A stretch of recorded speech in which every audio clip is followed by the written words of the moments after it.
Chapter 996. If he led his people to surrender to the enemy, how would he feel? Liyun was confused by the question and blurted out, "That's impossible." His lord always liked to ask him hypothetical questions. Was he that unlucky? If it really came to that, he'd rather die in battle than wag his tail and beg for mercy from the enemy. Jiang Pengji laughed involuntarily and said gently, "I'm just saying hypothetically. If it's true, how would you feel?" Unwillingness, hatred, fear, but having no choice but to bear with it. Being subservient to the enemy and carefully trying to please them? Liyun lowered his head and pondered, making guesses in a daze. Although he didn't have such experience, he could understand a little by simulating the situation. Jiang Pengji asked again, "Han Mei is right, but think about it carefully. What was the reaction of the messenger and his followers?" Liyun said in surprise, "Reaction? Wasn't that a normal reaction?" "How was it normal?" Jiang Pengji's eyes turned cold. She sneered and said, "If he led his people to surrender to the enemy, and the enemy killed nearly 200,000 of his people, this hatred could be described as a blood feud. Even if he had to lower his head in order to survive, he wouldn't feel a sense of belonging and approval in his heart. But that person was different. His reaction and that of his followers were very interesting." Liyun wanted to scratch his ears and cheeks. He didn't see any difference at all. Jiang Pengji said, "One of his followers was trembling with fear.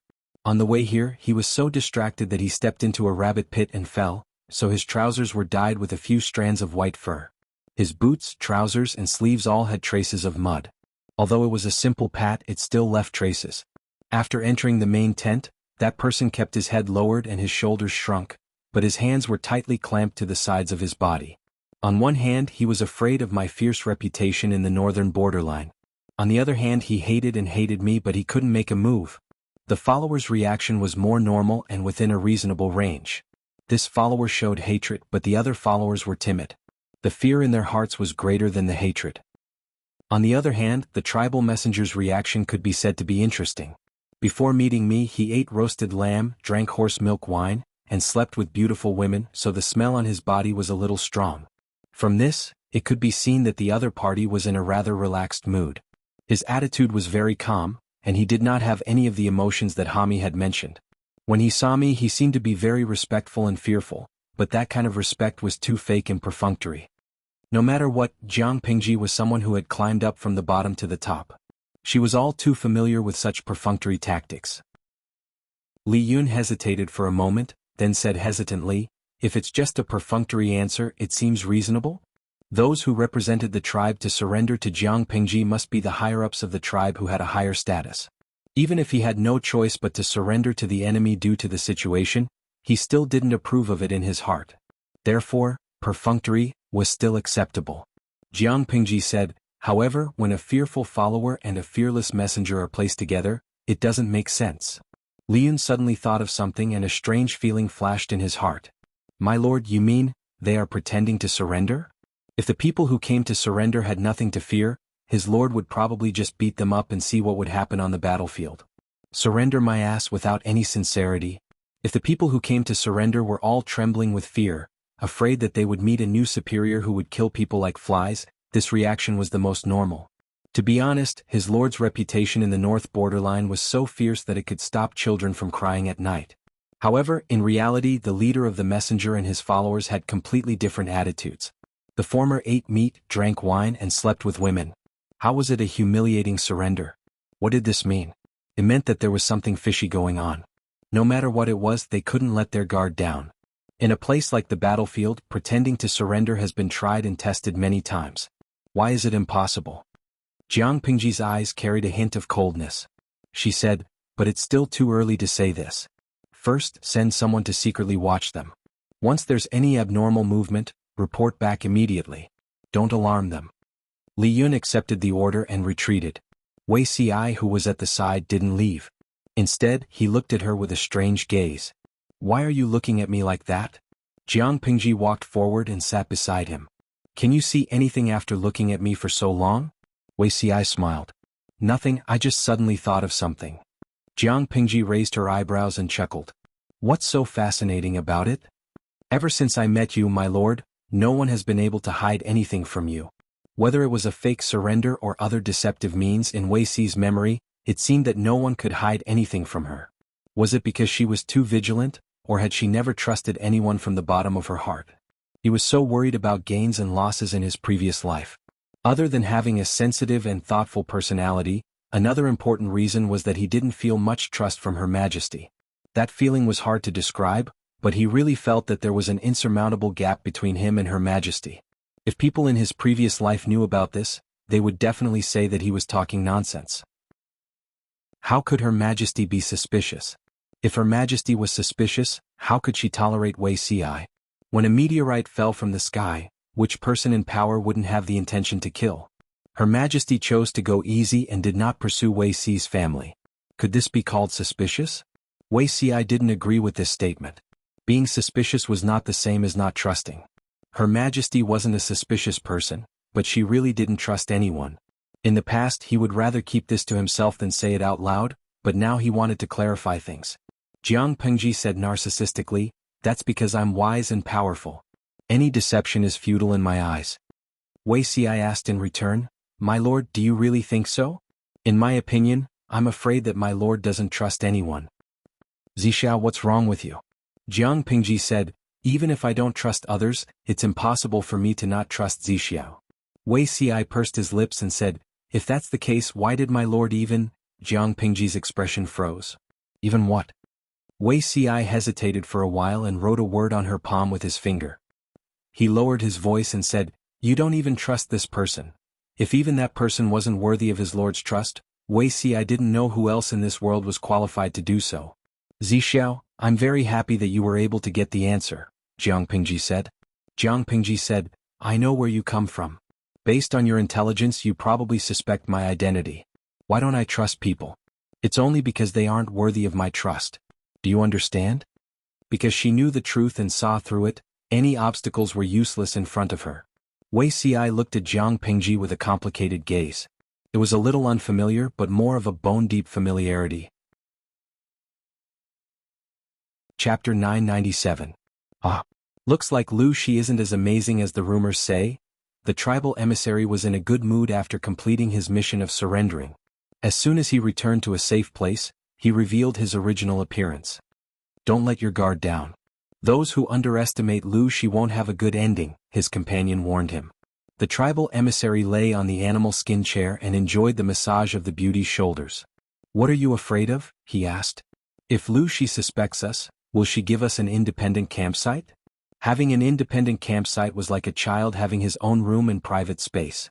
He wouldn't have to be afraid of his parents when he did something. Even so, there's a saying in the Han family of the Central Plains. It's better to be safe than sorry. We can't let our guard down until the last moment. Compared to the tribal emissary's arrogance, this person was quite calm. The tribal emissary said, Fine. You don't have much knowledge, but you're good at writing. I'm afraid of you. Now we're surrounded by our own people. Lu Shi doesn't have clairvoyance and hearing. How can she hear our whispers from afar? She's so timid." His companion showed some disapproval on his face, but because the other's position was higher than his, he could only swallow his anger. "Don't worry about this and that. Just do your job well." The tribal emissary sat boldly and said, "You're right. Lu Shi is stupid, but there are many evil people under her. We've just surrendered, so we can't let them get hold of us. Lu Shi's spies might sneak in these few days. You better control your people so that they don't get exposed and ruin the acting king's plan." It was easy to spoil things if there were too many people. Therefore, only a few key people knew about the fake surrender. Hearing that the tribe chose to surrender to Jiang Pengji without even fighting, many warriors were depressed. Some were even worried about their future. The overall morale was very low, but they knew it was necessary. If everyone knew about the fake surrender, who could guarantee that everyone would keep their mouths shut? Wouldn't it be a bad thing if they talked in their sleep? With these thoughts in mind, they behaved obediently and did not cause any trouble, as if they had truly pledged their allegiance. However, as Jiang Pengji had said, it was fake. No matter how much they tried to mystify it, it would never be real. No matter how they acted in Jiang Pengji's eyes, they were here to pretend to surrender. They could not win her trust at all. In the blink of an eye, half a month had passed. It was the hottest season of the year. The north borderline planned to attack from two fronts at the same time. On the one hand, they would use trickery to subdue Jiang Pengji, and on the other hand they would plant bombs in her rear line of defense. The fake surrender had been arranged, and the defense of the rear had also been put on the agenda. Lu Zhao had been a little worried recently. He wished that he could go out for cockfights and walks every day. He didn't want to go home either. Aunt Dai, elder sister, is still fighting at the front lines. My marriage is not urgent. Lu Zhao sneakily climbed over the wall to get home. Standing under the wall was a familiar figure. He was so scared that his legs turned to jelly and he almost fell. No rush. Aunt Dai looked him up and down and pretended to be angry. At your age you should be engaged. Why are you not in a hurry?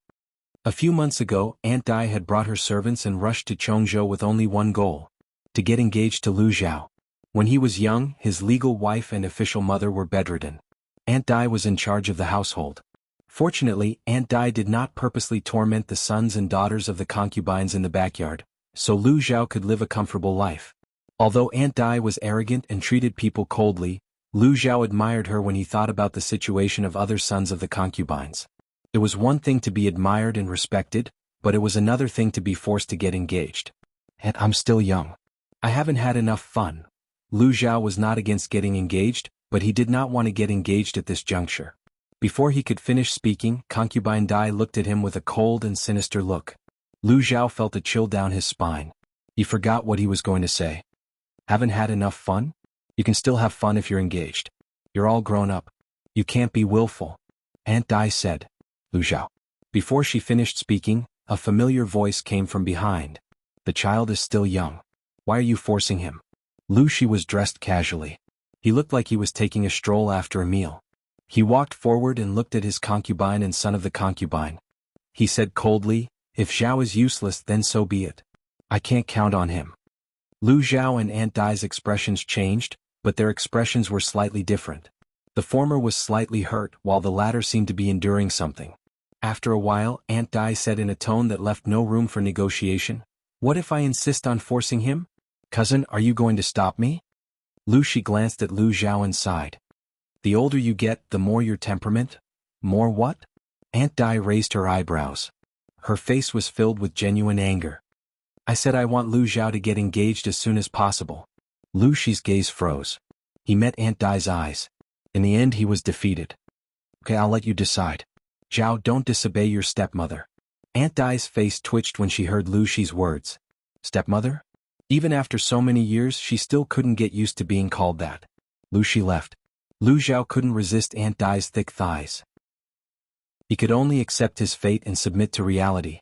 Choose which one you want. Aunt Dai sat in front of Lu Zhao. The table was filled with information about various young girls. Lu Zhao's face was bitter. He looked at Aunt Dai's burning gaze and chose. Do you think I'm trying to harm you? Lu Zhao shook his head. I wouldn't dare. That's good. Anyone would harm you but I wouldn't. Aunt Dai seemed to remember something. A trace of reminiscence flashed in her eyes, but she didn't indulge in it. She quickly came back to her senses. No matter what happens in the future, don't think about things that don't belong to you. Don't listen to others. That will bring you disaster. You are your mother's only remaining child. You are her only obsession before she died. If you're gone, how sad will she be when she finds out? Be smart and don't be used by others. Used by others? By who? Lu Zhao's expression didn't change, but his mind turned. I promised your mother that I would protect you. You can't do anything to disappoint her. Do you understand? Lu Zhao's heart was filled with an indescribable emotion. Aunt Dai said, hurry up and choose. Don't waste time. Lu Zhao said, what are you worried about, Aunt Dai? I'm worried that you'll be played to death by those two. Even your mother can't beat them. Who do you think you are? Aunt Dai gritted her teeth. Get engaged as soon as possible. When you have children, at least leave a bloodline for your mother. When that time comes, you can die however you want. I don't care. Others don't know, but how can I not know? Do you think they can't see through you if you hide it well? This guy couldn't even beat his mother. Who was he trying to fool? Aunt Dai, are you misunderstanding something? Lu Zhao asked her in a low voice. Chapter 998. Lu Zhao looked at concubine Dai in silence. When he looked at others seriously, they would notice that his eyes were very similar to Jiang Pingji's. Concubine. Lu Zhao lowered his voice and said in a serious tone, I know what I'm doing. What do you know? Concubine Dai seemed to be triggered by something. Her hands uncontrollably squeezed Lu Zhao's shoulders. Her expression was so agitated that it was hard to suppress it. It looked a little twisted. Your mother also said that she knew what she was doing. What happened to her in the end? She died. The person who had taught her how to manage the rice and how to brew pear blossom wine with a smile the day before had died suddenly the next day. Concubine Dai wanted to scream, but she was still rational and forced herself to hold it in. Lu Zhao felt as if his shoulders were being clamped by a pair of pliers. He was in so much pain that tears were coming out, but he stubbornly did not make a sound. Concubine Dai held it in and forced herself to calm down. Look at your reaction. You must have found out the truth from some channel, right? Lu Zhao hesitated and nodded after a while. That person told me. Concubine Dai handed me the brocade box. I followed the instructions in the box and found Mother's belongings. I also found Mother's handwriting among her belongings. Before Lu Zhao came to Chongzhou, Concubine Dai, who usually ignored people, visited him in the middle of the night. It almost scared him to the point of wetting his pants. She did not say anything unnecessary. Instead, she handed him a delicate brocade box and said that it was his mother's belongings. Look at it secretly. No matter what is inside, you must keep your mouth shut. No one can tell. That was what Concubine Dai had told him. Lu Zhao was suspicious, but he could not resist the temptation of curiosity. He finally opened the brocade box quietly. There was a strange-looking key and a neatly folded piece of paper with yellowed edges. A map was drawn on the paper. Lu Zhao avoided everyone and sneaked to the place indicated on the map. He found a treasure that was enough for a normal person to live a comfortable life. However, the gold and silver were not important. What was important was the belongings left behind by his birth mother. Ever since Lu Zhao had memories, he had always thought that he was the lowliest son of a concubine. His mother was lowly and his father treated him coldly. It was already a miracle that he could make a living in the Lu residence. However, the relic of his birth mother had subverted his previous understanding. Don't believe that bastard's words. Concubine Dai said decisively.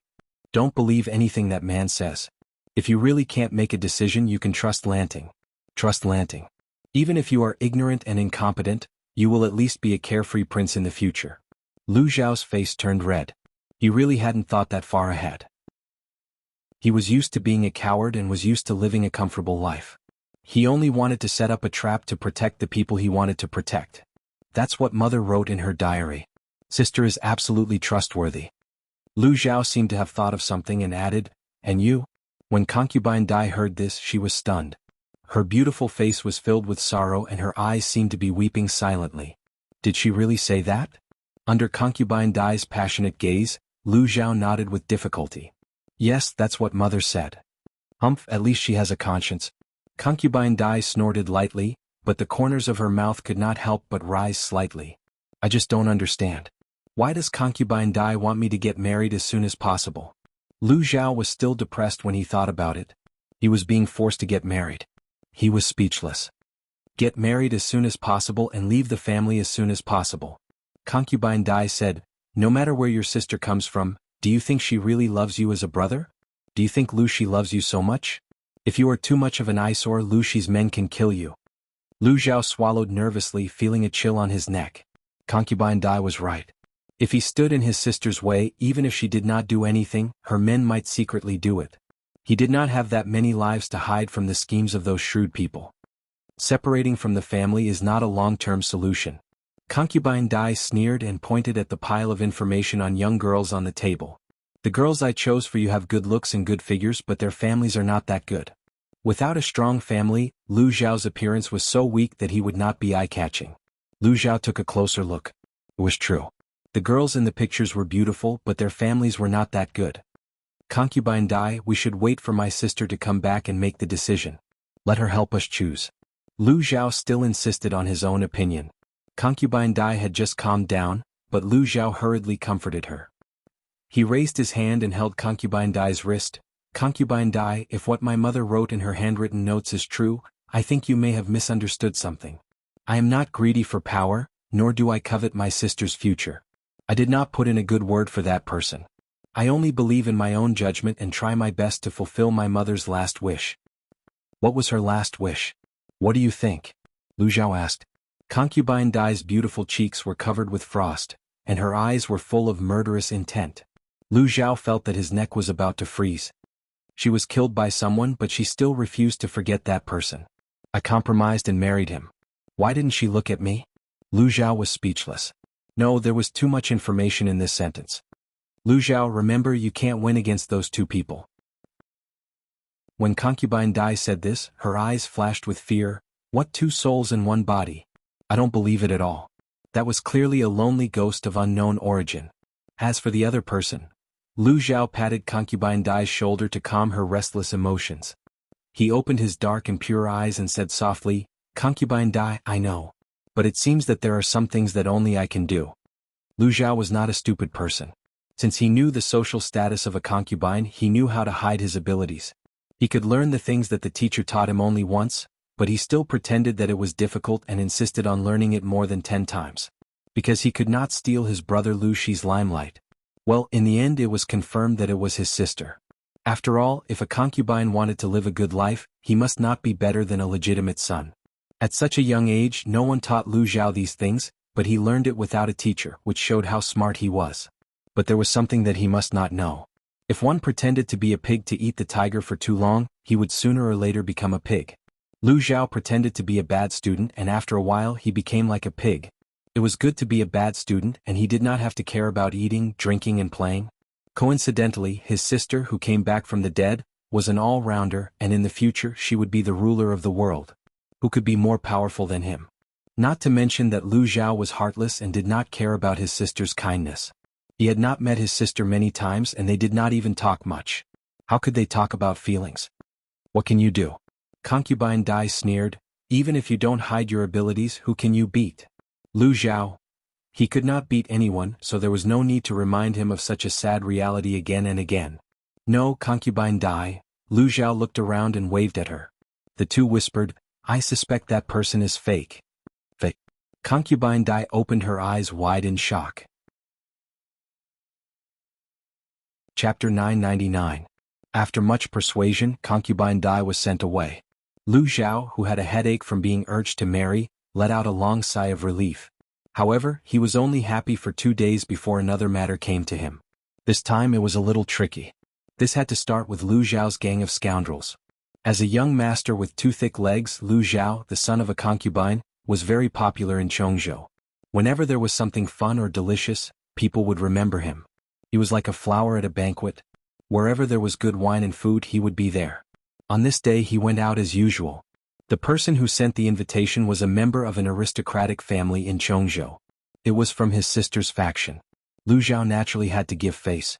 Not only did he have to go, he had to dress up before going. He was dressed neatly from head to toe. Jade pendants hung from his waist. Silk and satin were fragrant. He took his favorite fan and wore an exquisite jade crown. Like a butterfly he flew out. Just as he arrived, Lu Zhao was surrounded by people. Now the playboys of Chongzhou followed his lead. So what if he was a son of a concubine? Lu Zhao knew that his status as a son of a concubine was something that many legitimate sons could not even catch up to. Many people talked to him. Even if they were cursing in their hearts, they still had to say nice things and compliment him. These were the beautiful days of having 2 thick legs. Lu Zhao took a seat at the banquet. A few of his friends came forward to chat with him. The few of them chatted and laughed. As they spoke, a string of bamboo instruments sounded. A row of scantily dressed beauties with veils on their heads walked in amidst the fluttering flower petals. Each of them was filled with the charm of the western region. They were slender and slender, with a voluptuous figure. The old scholar would definitely say that it was immoral, but to this group of playful young masters, it was a sight that they could not miss. They had to see. The gang of scoundrels smiled and suggested, Brother Zhao, if you like, I will send one to your room. Lu Zhao's infatuated gaze regained clarity. He said indecently, that won't do. My father and sister are watching me closely. I can't mess around with women at such a young age. If I accidentally leak my young energy on a woman, they will beat me to death. My life is more important. I can't repay a beauty's kindness. The gang of scoundrels laughed and did not speak. Everyone continued to eat, drink, and have fun. Lu Zhao also drank a lot of sake. With the help of a maid, he went to the wing room where he often rested. As soon as he laid down, his hand felt a warm and delicate skin. He was so shocked that he was sober. He rolled over and lifted the quilt. It would have been better if he hadn't opened it, but once he did, his expression changed. He saw a naked woman lying on the bed. Her honey-colored skin was smooth and supple. Even though it was just a glance, Zhang Xian could tell how good the other party's figure was. The areas that should be plump were not reduced at all, and the areas that should be thin did not have any excess fat. That soft waist was thin and flat. Do not look at indecent things. Don't look. Lu Xiao covered his eyes with one hand and waved the other at the woman. Get out of here. Who allowed you to lie here? Put on your clothes and leave this place as soon as possible. Old witch, do you want to eat the cradle? Lu Xiao was 4 years younger than Jiang Pingji. He was only 15 or 16 years old. He was still young and wanted to develop quietly. He was determined not to act recklessly. The woman was about to strike a seductive pose, but when she heard Lu Xiao's words, her pretty face darkened. She got up from the bed. Lu Xiao secretly heaved a sigh of relief. However, before he could completely relax, an unfamiliar warmth wrapped around him like a water snake and coiled around his neck. The fragrance from the woman's body rushed to his nose. Lu Xiao was so shocked that he raised his hand and pushed her away. Don't you have any shame? Lu Xiao said, I asked you to leave, so leave. Lu Xiao did not show it on his face, but he was suspicious in his heart. He understood his gang of scoundrels. Those people would not go against his wishes. Unless, Lu Xiao's heart turned cold, but he did not show it on his face. The naked woman laughed coquettishly and tried to move forward. Lu Xiao dodged twice and was shamefully pressed down on the bed by the woman. When it was time to use books, one would regret not having enough. One would not know the difficulties without experiencing it. Nonsense. What's the use of reading? If he had learned more riding and archery and trained his body, he would not have been unable to free himself from a woman. Slow down. Don't take off my clothes. Are you a woman? Lu Xiao struggled desperately. The woman laughed. Are you a man? If other people had such a beautiful woman throwing herself at them, they would have been entangled with her. Why did this guy look like he was about to cry? She was stunned for a moment. Lu Xiao immediately found an opportunity to push her away and yelled outside. Help! Someone is molesting me. His cry for help was useful. Finally, someone heard the commotion and rushed in to rescue Lu Xiao, who was in a sorry state. Everyone was speechless. Who was molesting who? Lu Xiao's cowardly look made everyone speechless. How could he not take advantage of a woman who was sent to his door? Could it be that Lu Xiao's upbringing was really so strict that Lu Shi and Lu Shi both restrained him so that he could maintain his chastity? Lu Xiao secretly heaved a sigh of relief. How could a beauty's kindness be so easy to bear? Investigate. Find out who sent this woman? Lu Xiao's face was red with anger. His hands trembled as he tidied up his clothes. It was obvious that he was really angry. Everyone looked at each other in disinterest. He was only sleeping with a woman, but he made it sound like he was being slept with. He hadn't even slept with her yet. Lu Xiao didn't care. The woman was detained for questioning. His followers had already begun to investigate. The final result made Lu Xiao's heart turn cold. On the surface, the woman was a dancer kept by the aristocrats of Chongzhou. To put it nicely, she was a dancer. To put it bluntly, she was a tool for sexual intercourse. When he had nothing to do, he would dance for his master and warm his bed for his master. After a deeper investigation, the woman's background made Lu Xiao wary. This woman was originally kept by the aristocrats of Chongzhou. Unfortunately, that aristocrat was a chicken that was killed by his sister as a warning to others. Excluding this layer of relationship, the woman also had connections with the north borderline. He had to be wary of this. Lu Xiao was deep in thought. The gang of scoundrels beside him said, Brother Xiao, it's just a woman. It's not necessary. Lu Xiao said, Why not? There's something wrong with this woman's identity. The gang of scoundrels jumped in shock. Is there a problem? I bought it especially for you. He had wanted to use it to please Lu Xiao. He didn't expect to fail and hit the horse's leg. If he had known that Lu Xiao didn't like women, he would have looked for a man. Lu Xiao came happily and left angrily. Before he left, he even took the woman with him. Tell me, who sent you? Lu Xiao asked. The woman blinked and asked flirtatiously, Didn't I ask just now? Tell me the truth. Do you think you can hide this from me? Lu Xiao thought of the scene in the room. He was so angry that his liver trembled. He was a man, but he was almost raped by a woman on the spot. Which dancer has such great strength and learned such profound martial arts? If not, he wouldn't have to beg for help. Chapter 1000. Tell me, who are you? Lu Xiao lifted the woman's chin with his folding fan. I don't have much patience. If you don't tell me the truth, I have many ways to make you talk. Do you really think that I, Lu Xiao, am too weak to touch a woman? Because Lu Xiao used a bit too much force, a red mark was left on the woman's chin. She didn't get angry. She looked around and rolled her eyes. Even though she was a prisoner, she still winked at Lu Xiao. Do you really want to know? The woman smiled. It seems that Lu Sanlang isn't as ignorant and incompetent as the rumors say. At this point, a hint of surprise and undisguised admiration flashed through the woman's eyes. If you dare to talk, I dare to listen. Lu Xiao was secretly scared. He raised his hand and put away his precious folding fan. In his mind, he wanted to go back and have his servants clean it to prevent it from getting dirty. The woman smiled. I suddenly don't want to talk anymore. I want to see what means you can use to make me talk. Although she was tied up, she was very close to Lu Xiao. Her body softened and she fell into his arms. Her elbows, which were tied behind her back, slightly bent and rubbed against Lu Xiao's chest. Then she coquettishly said. Like a weak water snake, she twisted closer and rubbed against a certain bulge. Lu Xiao didn't react at first. He thought that the woman was going to kill him. When the woman rubbed against him with her full buttocks, the young man who didn't know what was going on instantly blushed. He slapped her face to the side with his fan and shouted angrily, You woman, do you have any shame? I've never seen anyone more promiscuous than you in my life. The woman was stunned by Lu Xiao's slap. Her beautiful face twisted for a moment. However, she was very patient and changed her strategy in an instant. She let out a soft moan, and her voice was full of twists and turns. Langjun, you made me feel so good. Again, Lu Xiao's face turned red and green. The woman's shamelessness was far beyond his imagination. Do you really think that I don't hit women? Lu Xiao saw that the other party was wriggling towards him and quickly lifted his leg to kick him away. He dodged and said, If you continue like this, I'll immediately send someone to tie you up and send you to my sister. I can even use you to reward the soldiers. The woman's face changed when she heard this. The smile on her face disappeared. Lu Sanlang, you're such a coward.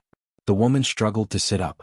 Most of the thin clothes she was wrapped in had fallen off due to the struggle just now, revealing a large area of her white flesh.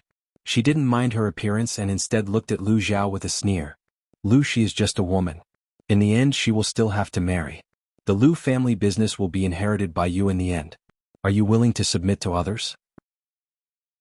He was bullied by a prostitute outside, and this person actually wanted to pack up the trouble and let his elder sister deal with it. Could he be more useless? Lu Xiao found a safe distance to ensure that the other party wouldn't pounce on him.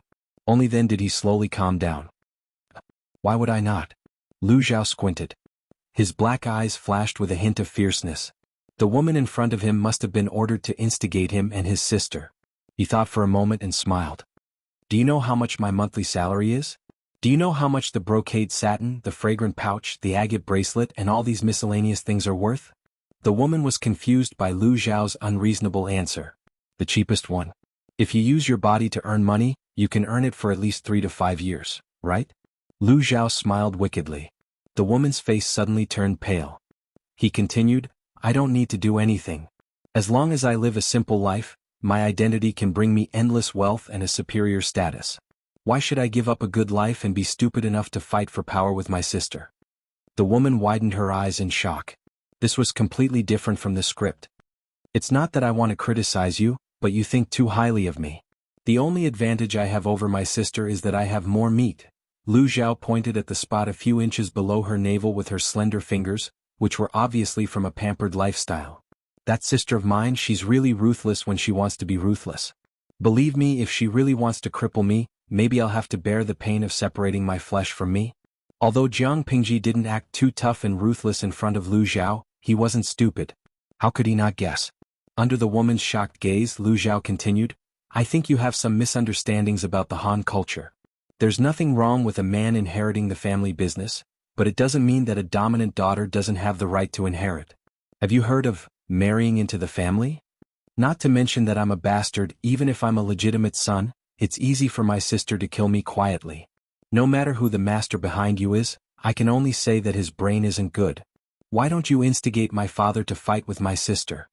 Why don't you go to heaven? How much respect do you have for him to fight with a ruthless sister with his tonnage? The woman was stunned by Lu Xiao's words.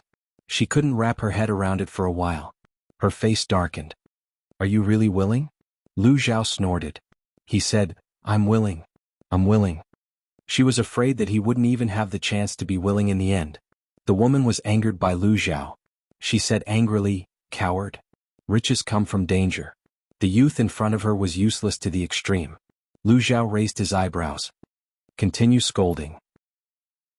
If you haven't studied much, can't recognize a few words, and don't have much knowledge, I can still help you.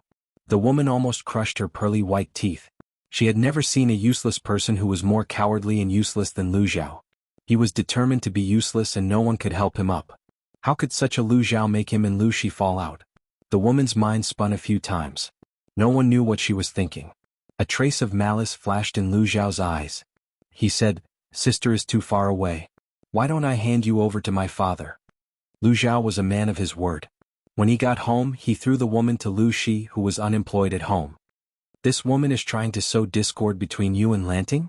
Lu Shi frowned. A trace of disgust flashed in his eyes.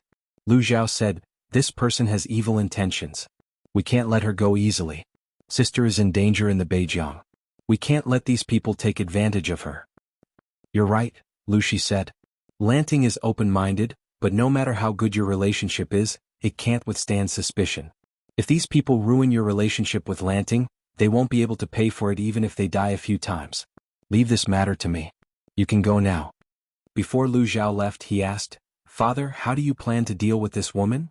Lu Shi said, "Break her limbs and twist her tongue. Throw her on the street." Since there was a plan to sow discord, the person behind it must be paying attention to the woman's movements. They could use this opportunity to find the person behind it. Chapter 1001. Watching Lu Zhao's figure disappear into the distance, Lu Shi let out a slight sigh. Lu Shi turned to look at the woman and saw her affectionate eyes. A wave of disgust surged in his heart. "Someone take her?" Lu Shi frowned before he could finish his sentence. His body swayed and he had to support himself with one hand on the table to keep himself from falling. After a long while, Lu Shi's tightly furrowed brows relaxed slightly, but there was a hint of gloominess between his brows. The servant didn't hear the order, so he reminded him. "Master." Lu Shi glanced at the woman with disgust and said coldly, "Skin her and throw her anywhere." The woman was so scared that she fell to the ground. He had only broken her limbs and twisted her tongue, but now he wanted to skin her alive? Lu Shi rubbed his eyebrows and put one hand behind his back. He was about to get up and go to the back hall. He suddenly thought of something and said, "By the way, remember to dig her eyes out first." Dig her eyes out? The woman's eyes widened in fear. She struggled violently, but she was tied up. How could she break free? When Lu Zhao knew what would happen to the woman, he still shivered even though he was mentally prepared. "I have to write a letter to my sister and explain what happened." Lu Zhao was so scared that his hand was shaking. He felt like he was the most normal person in the family. His father looked gentle but he was ruthless. His sister looked bright but she killed people like flies. He was the only one who was terrified. Concubine Dai came to see him. She sneered at his reaction. "Now you know how to be afraid." If he followed her plan, Lu Zhao could find an excuse to leave the family. He didn't need to be afraid. How could a mortal like him interfere in a fight between gods? Lu Zhao smiled bitterly. "I'm afraid, but there are some things I have to do." He mailed the letter he had written. Lu Zhao would rather be an ordinary son of a concubine. It was better to eat and drink and wait for death than to live in fear. Before his letter reached Jiangpingji, the war in the northern borderline had completely tilted in her favor. After the Battle of Yishui, the northern borderline faced another huge defeat. This failure started from the overly optimistic layout of the northern borderline. Jiangpingji sent people to keep a close eye on the newly surrendered tribes. As expected, she found many strange things. She could basically confirm that they had pretended to surrender. When Liyun found out the truth, he clenched his fists in anger and took the initiative to volunteer. If he didn't beat up these sons of bitches so badly that even their grandmother wouldn't recognize them, he, Liyun, would write his name backwards. Fu Wang was rather tempted. He had been holding back a little too much recently. As a general, if he couldn't wantonly fight and kill, how would he be any different from a salted fish that had lost his dreams? Looking around, he saw that the military advisors were calm and collected, so Fu Wang chose to endure and not make a move. It was the job of the strategist to come up with strategies. Even without his request, these black-hearted fellows would not let the enemy have an easy time. "Do you have any countermeasures?" Jiang Pingji asked Feng Zhen and the others for their opinions. Qiguan Rang suggested, "Why don't we beat him at his own game?" In this situation, it was a good idea to beat them at their own game. The enemy was full of joy when they came to launch a sneak attack, but instead fell into their trap. How wonderful. Feng Zhen frowned and said disapprovingly, If they choose to attack at night, it would be a good idea to beat them at their own game. We can set up an ambush in advance. But what if they choose to daydream? When we were fighting with the northern borderline army, they suddenly stabbed us in the back. The situation was already chaotic. The northern border's cowards who pretended to surrender rose up from the rear. Our main force could not take care of both the front and the rear. Zisher's worries are not without reason. Chiguan Rang thought for a moment and said, the north borderline has launched several night raids, but they have not been able to gain any advantage over our army. Instead, they have been defeated time and time again. After learning these lessons, they will be more careful when they want to launch a night attack. They won't dare to try it easily. If that was the case, they would have to be careful.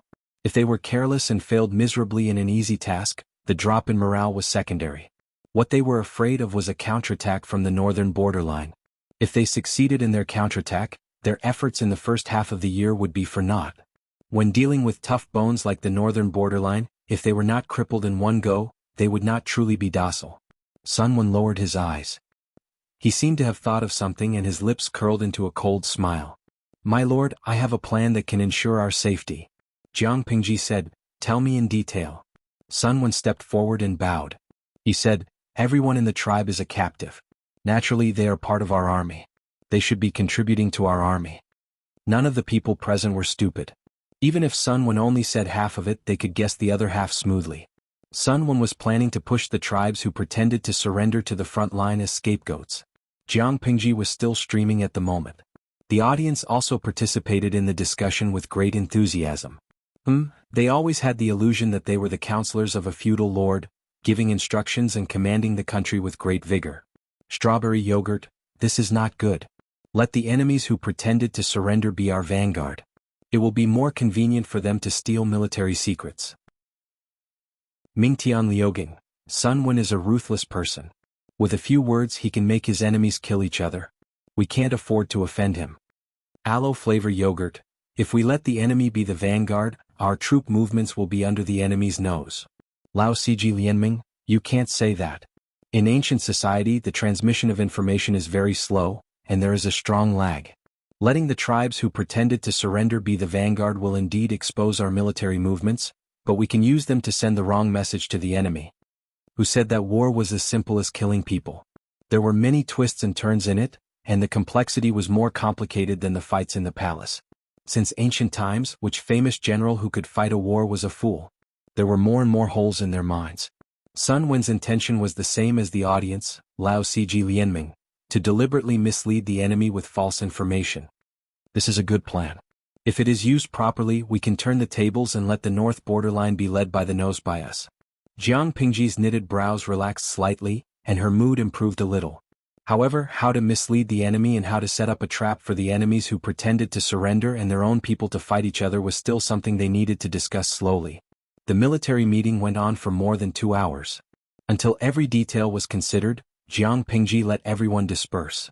At the same time, the north borderline was also having an intense discussion. However, they were not discussing the battle plan in details.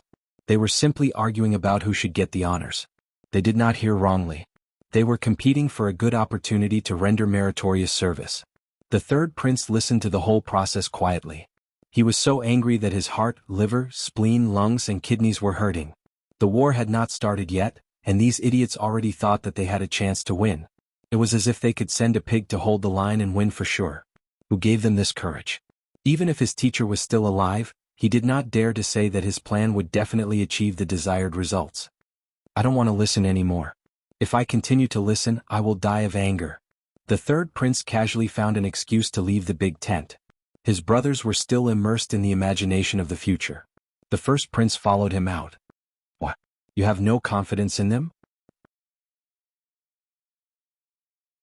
Chapter 1002. Has Lu Shi gone mad or stupid?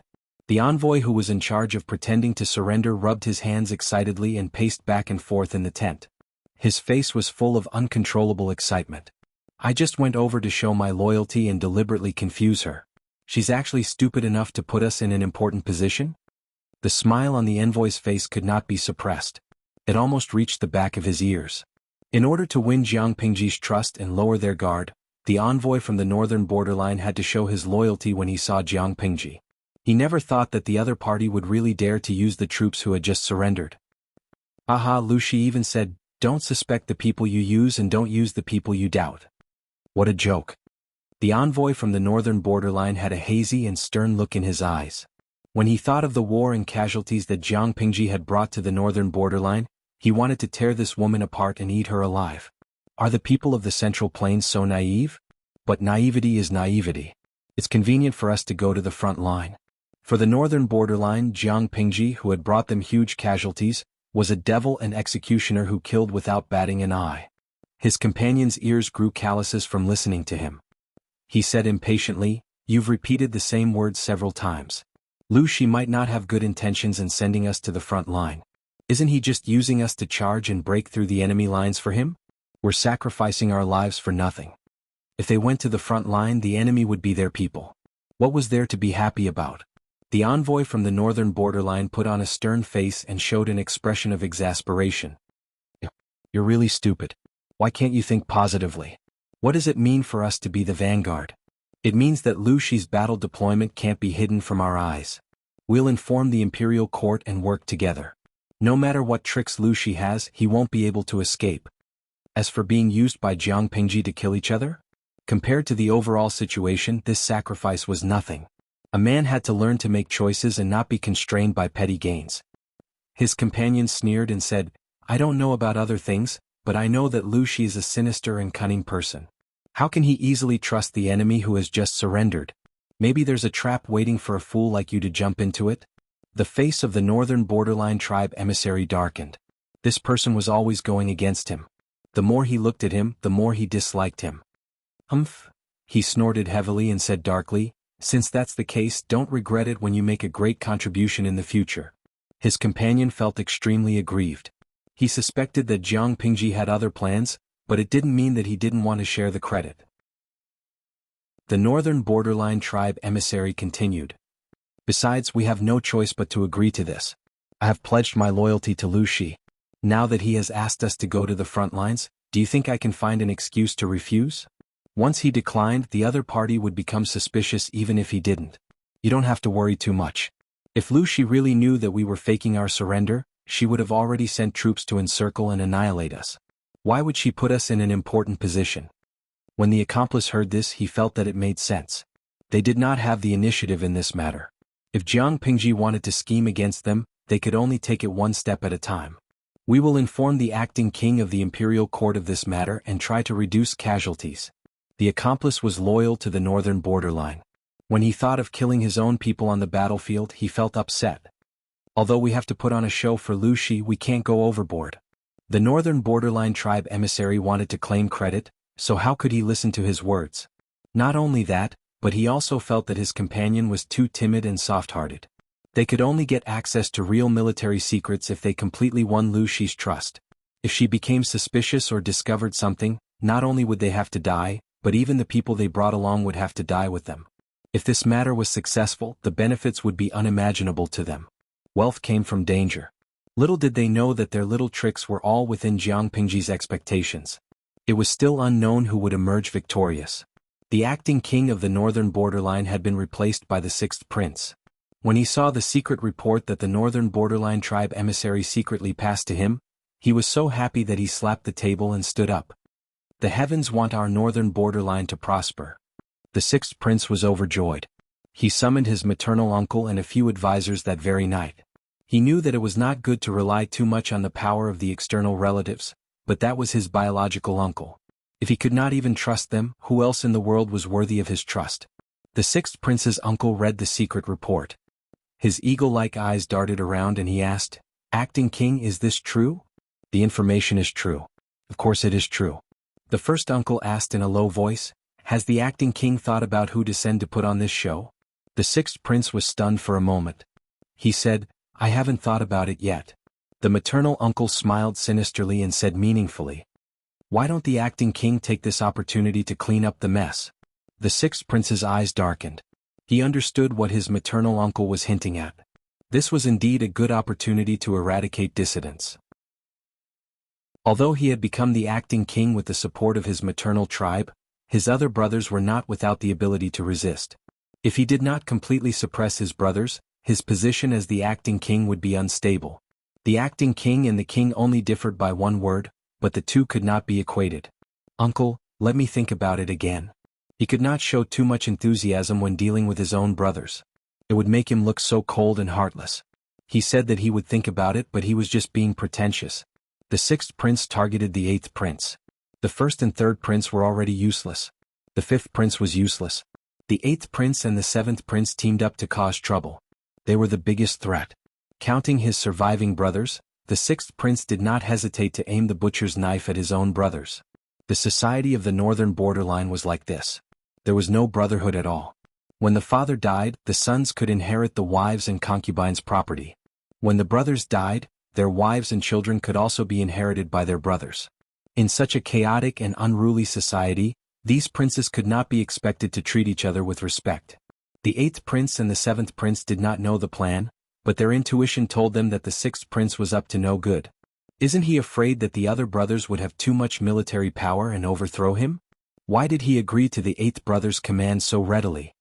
Although the seventh prince and the eighth prince were not born of the same mother, they had a good relationship and grew up in the same room. He is now the acting king. The northern borderline is still eyeing us covetously. At this time we have to work together to overcome the difficulties. The eighth prince smiled and did not seem to take this matter to heart. Instead, he was very open-minded to persuade the seventh prince not to cause trouble. "Eighth brother, you treat him as a brother, but he does not treat you as a brother. You're always so kind. Sooner or later you will be schemed against by the sixth prince." The seventh prince shook his head with a worried look. Chapter 1003. The flags were like clouds and the drums were like thunder. The strength of the northern borderline was greatly damaged, but a starving camel was still bigger than a horse. Their foundation was still there, and they could still muster up tens of thousands of troops. The two armies faced each other and the atmosphere was extremely heavy. Jiang Pingji rode on a warhorse wearing armor. She held a broad-backed long sword in her right hand, and looked like she was ready to strike. "Lord, it looks like the northern borderline has indeed been damaged." Feng Jin rode beside Jiang Pingji. He used his right hand to shield his forehead from the sun, avoiding the overly hot light. The two armies were far apart, and they maintained a safe distance to prevent the enemy from charging without saying a word and catching them off guard. Feng Jin squinted with difficulty, trying to discern the structure of the enemy's troops. Because of the outdated lighting equipment, most people in the ancient times were short-sighted, especially scholars. Feng Jin was no exception. Jiang Pingji was different. Her eyesight was very good and she could clearly see things far away. Although there aren't as many cavalry as we imagined, we can't underestimate them. Even if there were only 10% of the cavalry, it was still more than 10,000 cavalry. If they charged together, the impact would be huge. Jiang Pingji tilted her head and glanced at Feng Zhen, whose clothes were puffed up by the wind. She said angrily, "Zisher should stay at the back to hold the line. I can't take care of you here. If you get hurt or captured, no one will feel sorry for you." Feng Jin only knew some martial arts. Calling him a weakling was already a compliment, and he still wanted to run to the front line to face the cavalry charge of the northern borderline? She was cold and heartless, and the livestream viewers felt sorry for him every day. "Game, streamer, I think Feng Tiantian really loves you. You criticize him every day but he doesn't leave you." Kong Dandan, "That's impossible. Feng Tiantian only likes mature women with voluptuous breasts. Don't you think the streamer looks like a woman?" Marnyang, "Upstairs you're making trouble. Although the streamer is quite manly, she has voluptuous breasts too. You're criticizing two people." The viewers on the red bullet screen laughed and laughed, but the viewers on the blue bullet screen didn't understand what they were so happy about. It couldn't be helped. They joined too late, so they didn't know that Feng Jin really loved the joke of an older sister disliking a lowly. Feng Jin didn't get angry even though he was rebuked. Instead, he thickened his skin and went along with the flow. He laughed and said, "My lord, you're wrong. If something really happened to me, the children at home would definitely cry. How could you say that no one would feel sorry for them?" Jiang Pingji didn't have time to deal with Feng Jin. She looked straight ahead with a grave expression. If anyone could see it, they would realize that there was a huge screen floating in front of Jiang Pingji. Under her control, the camera angle of the live stream room suddenly rose, turning into a bird's-eye view mode. In this mode, she could clearly see the general arrangement of the troops at the rear of the northern borderline. For Jiang Pingji, this was probably the only benefit of watching the live stream, apart from understanding the situation and enjoying the show. At that moment, there was no advanced war equipment. Jiang Pingji had an advantage in the field of high altitude, which meant that she had a powerful trump card. Someone hand this to General Fu. Jiang Pingji drew a simple picture of what she had memorized and sent it to Fu Wang. Although Jiang Pingji was the lord, the real commander-in-chief was someone else. As for her, how could one enjoy themselves on the battlefield without fighting? The sound of the drums was like thunder resounding through the sky. The morale of the troops rose steadily. Even the viewers in the live stream room who were watching the live stream were affected and became hot-blooded. Tangmin Shengling Kai, the streamer must have been stifled recently. Aha, I can finally go out and have fun.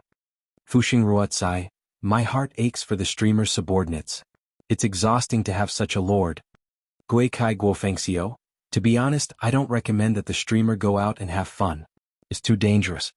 Seriously, this seems to be the first time that the streamer has confronted the two armies of the northern borderline and faced them head-on.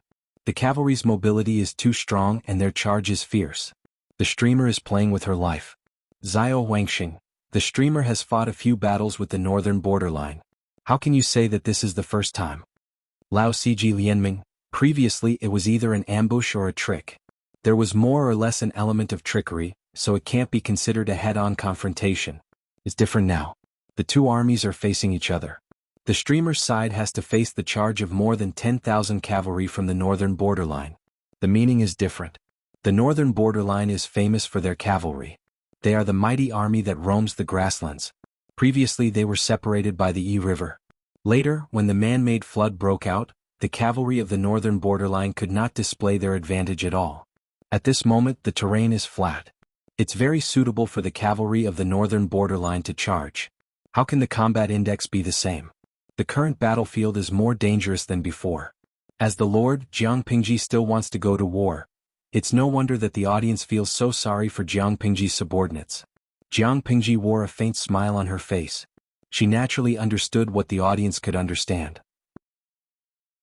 However, the audience did not understand ancient wars after all. They did not know that their worries were unnecessary. Jiang Pingji is going to war, but it doesn't mean that she must be at the forefront. Most of the general's duties are to command and dispatch, not to kill the enemy. When the two armies are in a complete melee, the generals will only lead the troops to fight the enemy. If the main general is to charge and break through the enemy's first wave of firepower, no matter how many main generals there are, it will not be enough to kill them. Compared to Jiang Pingji's orderly side, the northern borderline is somewhat disharmonious. Everyone has their own ulterior motives. The 8th prince is dressed in a red military uniform. He is majestically riding on a horse. Beside him is the deputy general, the 7th prince, who is also dressed in an orange-yellow military uniform. What's the matter with the 6th prince? The 7th prince has a bad temper. He can't contain his anger. Is he a pig? There are not so many rules in war in the northern borderline. If they want to fight, they fight. If they want to retreat, they retreat. Even if they want to launch a sneak attack, it is straightforward. His suggestion is to take the lead and attack before Jiang Pingji's army completely sets up their formation. More than 10,000 cavalrymen charge together. The enemy is not prepared. It is not a problem to launch a sneak attack. In the end, I don't know the 6th prince's temper. He insists on fighting with the other party. Fight my ass. The 8th prince has a faint smile on his face. However, those who are familiar with him know that his smile is slightly forced. In front of the two armies, at least leave the 6th prince some face. If this gets out, this will be the 6th prince's leverage to make things difficult for you. Fighting with the generals is not common. At least there is no such custom in the northern borderline. It is the habit of the northern borderline to start fighting without saying anything. Why would they give advance notice? I'm so angry, the 7th prince suppressed his temper. Under the scorching sun above his head, his whole body was filled with anger. Unknowingly, the 6th prince also has his own considerations. The Han men of the Central Plains are much weaker than the men of the northern borderline. They are petite and weak. The men of the northern borderline grew up on horseback. Their horsemanship is superb.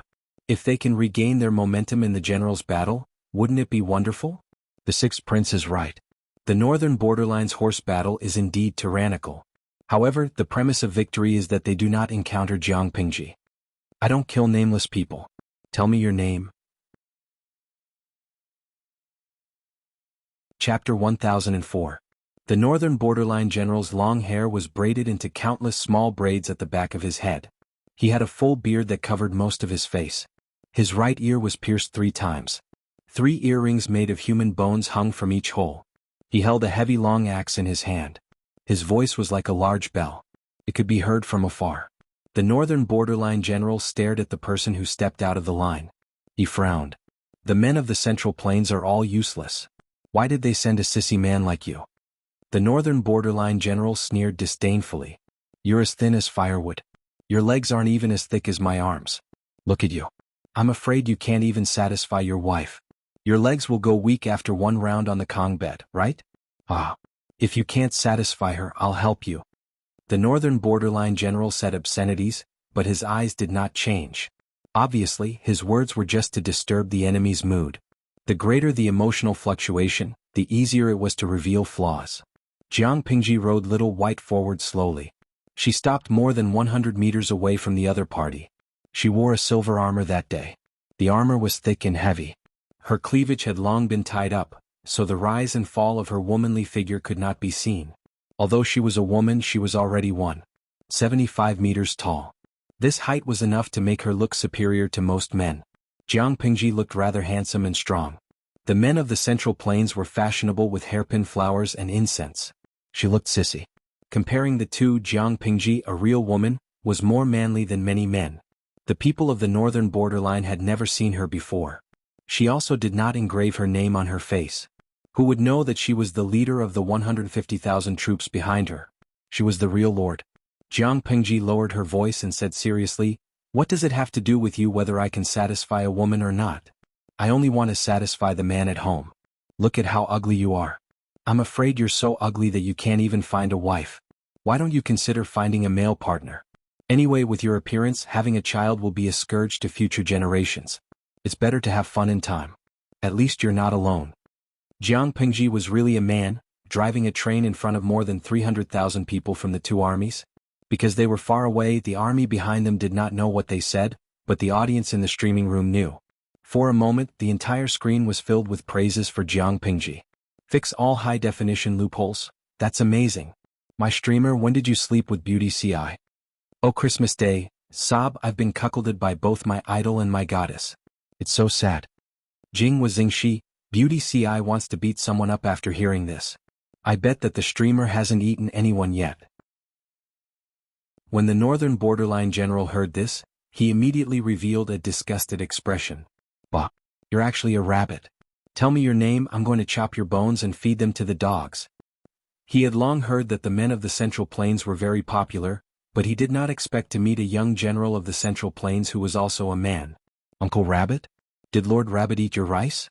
She teased him with a smile. Her casual attitude made him so angry that he felt as if he had been born into the world. She said, "Speaking of which, you have a strange habit. Every time you kill someone, you always ask for their name before you do it? I'm different. You don't have to tell me your name, I've killed too many people, I'm too lazy to remember." What did it mean by, "The blade does not behead the nameless"? It meant that he would not kill if he did not tell her his name. Just imagine, when 2 armies were at war and there was chaos, he would yell at a person and ask him what his name was. The scene was quite beautiful. The northern borderline general intended to disturb Jiang Pingji's mood, but he did not expect to be angered by her instead. "Little brat, give me your life." Since he could not win in words, he would fight. He held his long axe and clamped his legs on the horse's belly. He took the lead in attacking Jiang Pingji. The edge of the long axe drew a white light in the air, like a snow-white lightning bolt, and struck toward Jiang Pingji. The warhorse under him was encouraged by its owner, and its movements were steady and agile. The warhorse of the northern borderline had a good bloodline. Even if the owner on its back was extremely heavy, its movements were not slow. Little White was not willing to fall behind a horse. It had the advantages of the northern borderline warhorse and the Fergana horse of Shaolin. Whether it was endurance or explosive power, it was one of the best. Except for White, it had never been afraid of any warhorse. Jiang Pingji smiled and said, "Little White, take it easy." Compared to Little White's high fighting spirit as the owner, she was a little lazy, as if the horse was free to do whatever it wanted. Seeing this, the northern borderline general's anger rose high. How could this slender Central Plains rookie look down on him so much? Anger rose in his heart, and the strength in his hands increased. Clang, the axe and the big knife collided, making a harsh sound. He thought he could use his great strength to knock Jiang Pingji off the horse, but he did not expect that she was not a normal person at all. Little White, who was under him, felt the strength on his back increase. He roared loudly, and 2 streams of hot air came out of his nostrils. Jiang Pingji smiled and said, "Aya, such a weak strength, not to mention women, I'm afraid even men will despise it." Jiang Pingji admitted that she was the second most despicable person in a war, but who dared to admit that they were the first? Don't be arrogant. The axe went down, and the stronger and heavier force made his heart sink. Even the web between his thumb and index finger was numb. Jiang Pingji steered Little White to take a step back, and the northern borderline general took the opportunity to catch up. Although the long axe in his hand was cumbersome, weighing at least 30 to 40 kilograms, it was as light as a feather in his hand. If it was in the past, who would dare to fight him head-on?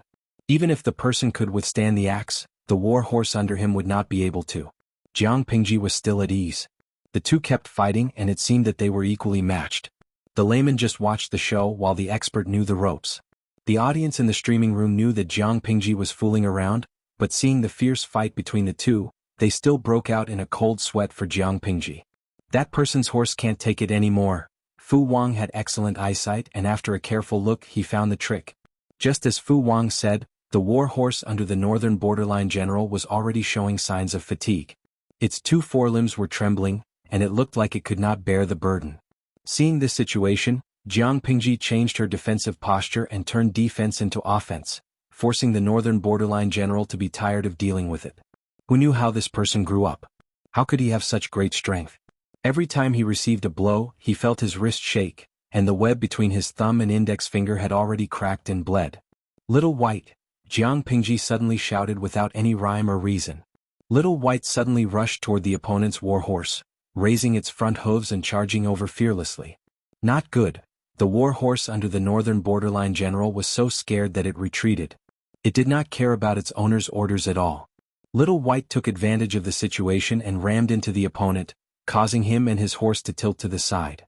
Jiang Pingji smiled, revealing her white teeth. The long sword drew a cold and brilliant white light in the air. Poof! The long sword slashed diagonally down from the general's neck, and it easily split open like a knife cutting through tofu. The war horse under it lost control and fell to the side, whining. The 2 halves of the corpse fell to the ground, making a dull sound. The pair of eyes on the head that were filled with fear lost their spirit in a few breaths. Jiang Pingji carried the sword on her shoulder and pointed her finger at the northern borderline. Chapter 1005. Little White cooperated and snorted. It was super fierce.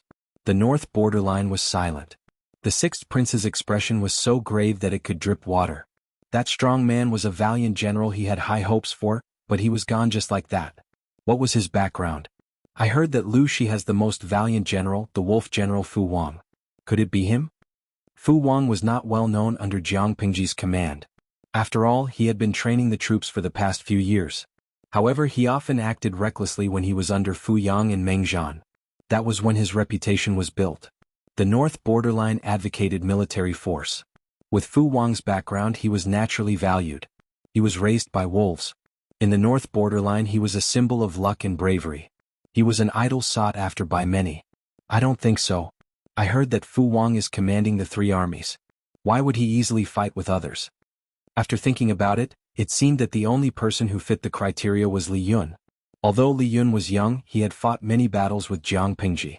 He gradually gained the nickname Little White Dragon. Of course, Li Yun rejected the nickname. So be it White Dragon. Why add the word small? Who gave him the nickname? Could it be Little White Dragon Li Yun? Doesn't look like it. Li Yun is good with the spear. It's said that his skill with it is superb. This person's age fits and he looks like him. But I've never heard of Li Yun using a sword. Could it be that Lu Shi has subdued another valiant general? At this point he could not help but feel jealous. The battlefield was an ever-changing place. Usually people would bring out their best weapons. If they died under the enemy's blade because their weapon was not convenient to use, it would be a terrible death. Damn it. Lu Shi is just a woman. How can she attract the help of so many heroes? The 6th prince was envious. The jealousy in his heart almost drowned him. He said sourly, "Could it be because she is an outstanding beauty?" The deputy beside him secretly rolled his eyes. Only a fool would think that people sided with Jiang Pingji because of her beauty. Jiang Pingji's reputation was well known. There were many things said about her, but no one said that she was beautiful. What did that mean? It meant that her appearance was not worthy of praise or bragging. The sixth prince did not know what was going on in the deputy general's mind. He said, "Which brave warrior is willing to eradicate the traitors for the northern borderline?" As soon as he finished speaking, the sound of horse hooves came from the crowd. A young northern borderline general dismounted his horse and volunteered. "I'm willing to go." The sixth prince looked at the young general's face and was unhappy. This young general was his wife's younger brother, his brother-in-law. Blades and swords had no eyes on the battlefield, and the death rate of a general was extremely high. His brother-in-law was young and impetuous.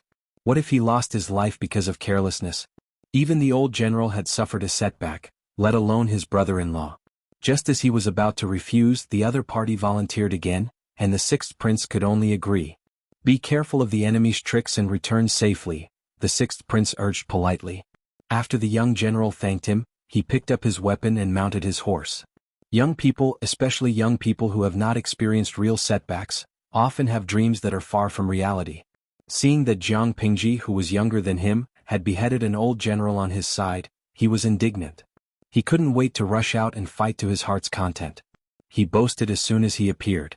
"I'm Haki, the one who's about to cut off your head. What's your name? Tell me your name." Jiang Pingji didn't say anything. The audience in the streaming room said what she wanted to say. "Kakara, Aya, this is probably the funniest joke I've heard this year.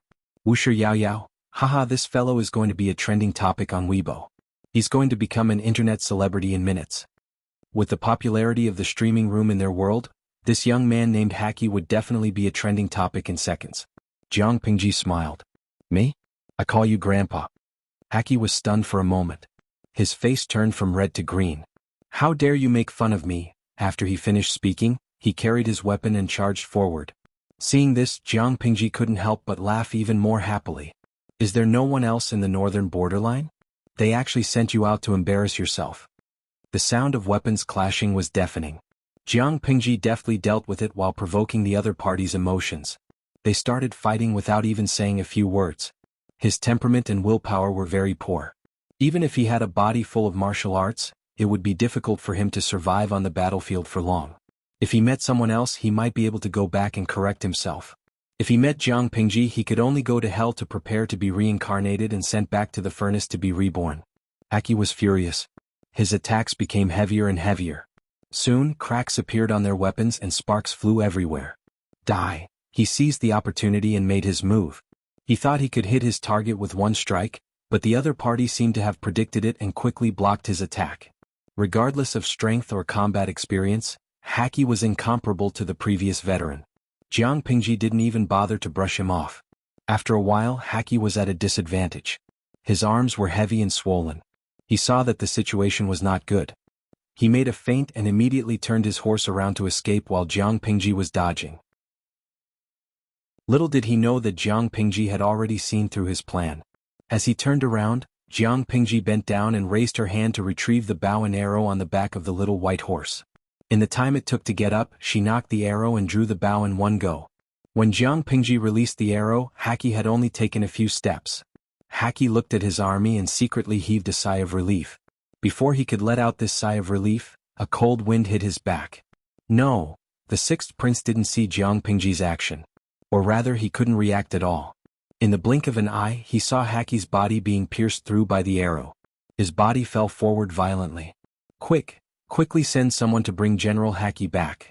The sixth prince almost broke his voice as he shouted. This was his wife's younger brother, his brother-in-law. It wasn't that he had a good relationship with this brother-in-law. It was just that the sixth prince needed the power of his wife's family. If Haki died on the battlefield, the sixth prince could foresee the trouble he would face. His wife's noise was secondary. He was afraid that his father-in-law would put the blame on his head and no longer support him. The sixth prince roared anxiously. Immediately, someone rode out and brought Haki's body back. Yes, a body. No one in the world knew the structure of the human body better than her. No one knew better than her where life could be taken. This was a battlefield. The enemy standing in front of her had to die. When Haki was brought back, his body was still warm, but the gaping hole in his body couldn't be plugged. Haki, The sixth prince hurriedly got off the carriage, but Haki's pupils were already unfocused. He was no longer breathing. Seeing this, the sixth prince felt as if he had been hit hard with a sledgehammer. He stood rooted to the ground, stunned. He's gone? Dead. The sixth prince's heart rose and fell violently. His mind was in a mess. Haki was dead. Someone had to take responsibility for this. A stern look flashed in his eyes. He shouted, "Abalu." The general who had been called stepped forward. "Here. Kill that man." Abalu was stunned. He couldn't even defeat the first veteran general who fought generals. How could he kill the enemy's general? Wasn't he courting death by going up to fight? Chapter 1006. TSK. Another one is here to die. If you die too, won't the morale of the north borderline collapse? Jiang Pingji carried the blood-stained knife on her shoulder and sneered at Abalu, who was spurring his horse forward. Abalu pursed his lips tightly. He was burly and fat, and his temper was like a block of wood. He could not utter a word for a long time. His temperament was a little dull, but his psychological quality on the battlefield was higher than that of the average person because they were less affected by trash talk. Cut the crap. Let's fight. Abalu said this and fought as soon as he said so. He knew that he was no match for Jiang Pingji, but he still had a glimmer of hope in his heart. Jiang Pingji had already fought with two people. They had exchanged more than 100 blows back and forth. She must have exhausted a lot of energy. If he took advantage of this, he might be able to win.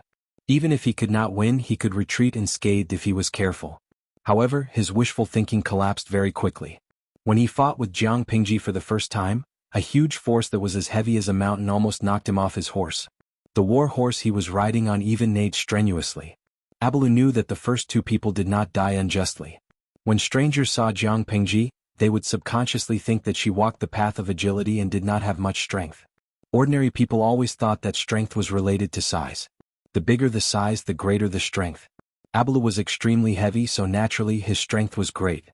Although he was not the strongest person in the north borderline, he could be ranked in the top 10.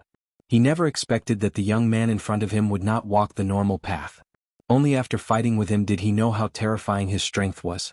Abalu subconsciously thought that Jiang Pingji did not have enough strength and suffered a small loss in the first encounter. He groaned, adjusted himself, and faced the attack again. At the same time, find the person with the best archery skills and kill that fellow. The sixth prince looked coldly at the two people fighting on the battlefield. He knew that Abalu's chances were slim, but he still let Abalu go. It was just to let Abalu attract Jiang Pingji's attention and then send someone to assassinate Jiang Pingji in the dark. His father-in-law only had 2 sons. The eldest son was dead. Not only was Haki his father-in-law's only son, but he was also his father-in-law's only son. His father-in-law would definitely blame this on him. He might even turn around and support another brother to replace him as the acting king. In order to avoid this possibility, the sixth prince could only use the murderer's head to appease his anger. Sneak attack? Despicable? Haha, the northern borderline isn't like the inflexible Hans of the Central Plains. They don't have to pay attention to so many rules when fighting a war. Victory was everything. Who would look into the methods used in the process? In addition, the sixth prince had his own considerations. They had already lost 2 generals in the Battle of Generals, and their morale had dropped by more than half. They had to think of a way to recover. The northern borderline was not only good at horsemanship, but they were also very good at archery. Almost every citizen of the northern borderline grew up on the back of a horse, and they were top-notch in riding and archery. Sneak an arrow or something?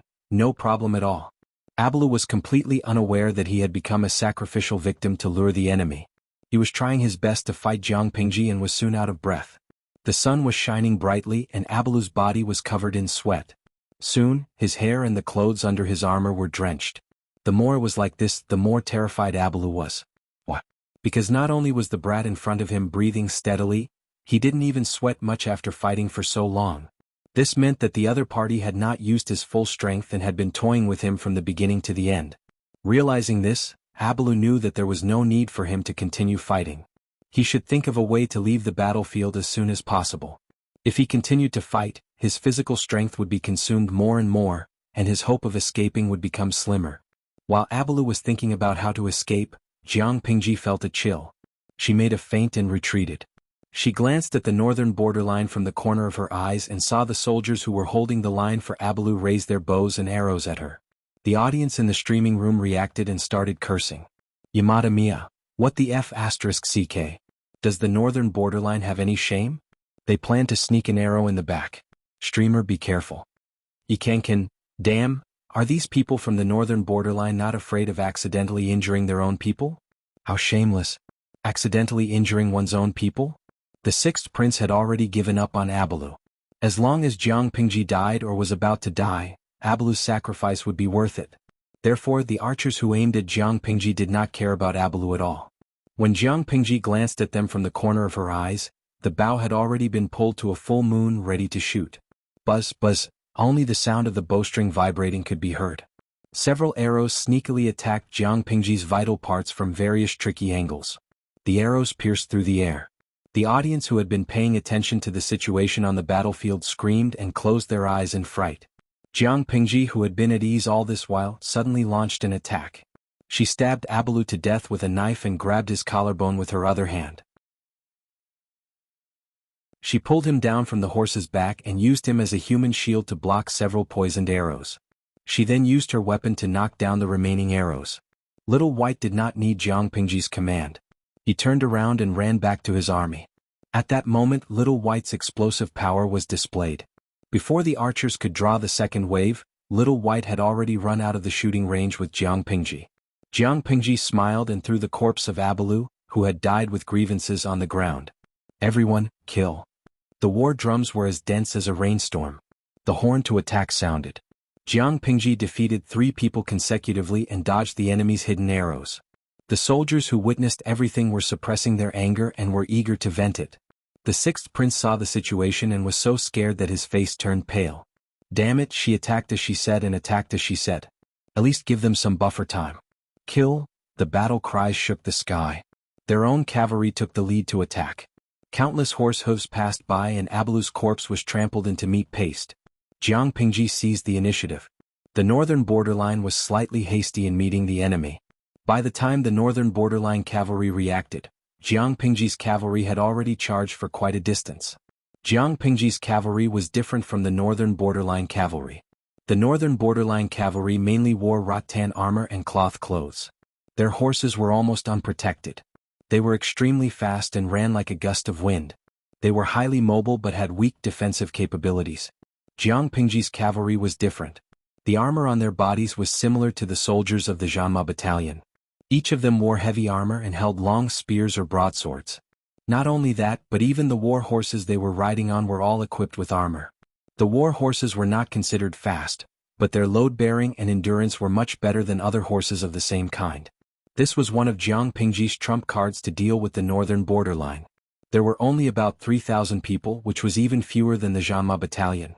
Each of them was like a small moving silver mountain. If the northern borderline cavalry was said to be the wind that roamed and fought, this cavalry troop was a heavy hammer that faced them head-on. Fu Wang was the commander in the middle. He had already received a small piece of paper from Jiang Pingji. On it was a drawing of the military formation in the northern borderline. After Fu Wang looked at it carefully, he had an idea. Chapter 1007. Bah, this scriptwriter is sick in the head. He made up stories about Her Majesty. I really want to rush into the TV and beat him up. A young and pretty girl hugged a bag of chips, lying on the bed and watching a TV series on her phone. She angrily hit the bed with her fist, and the facial mask on her face almost fell off. Nowadays, 9 out of 10 scriptwriters are retarded, and there's even one who's still online. I told you not to watch these messy dramas, but you insisted on watching them. Aren't you torturing yourself?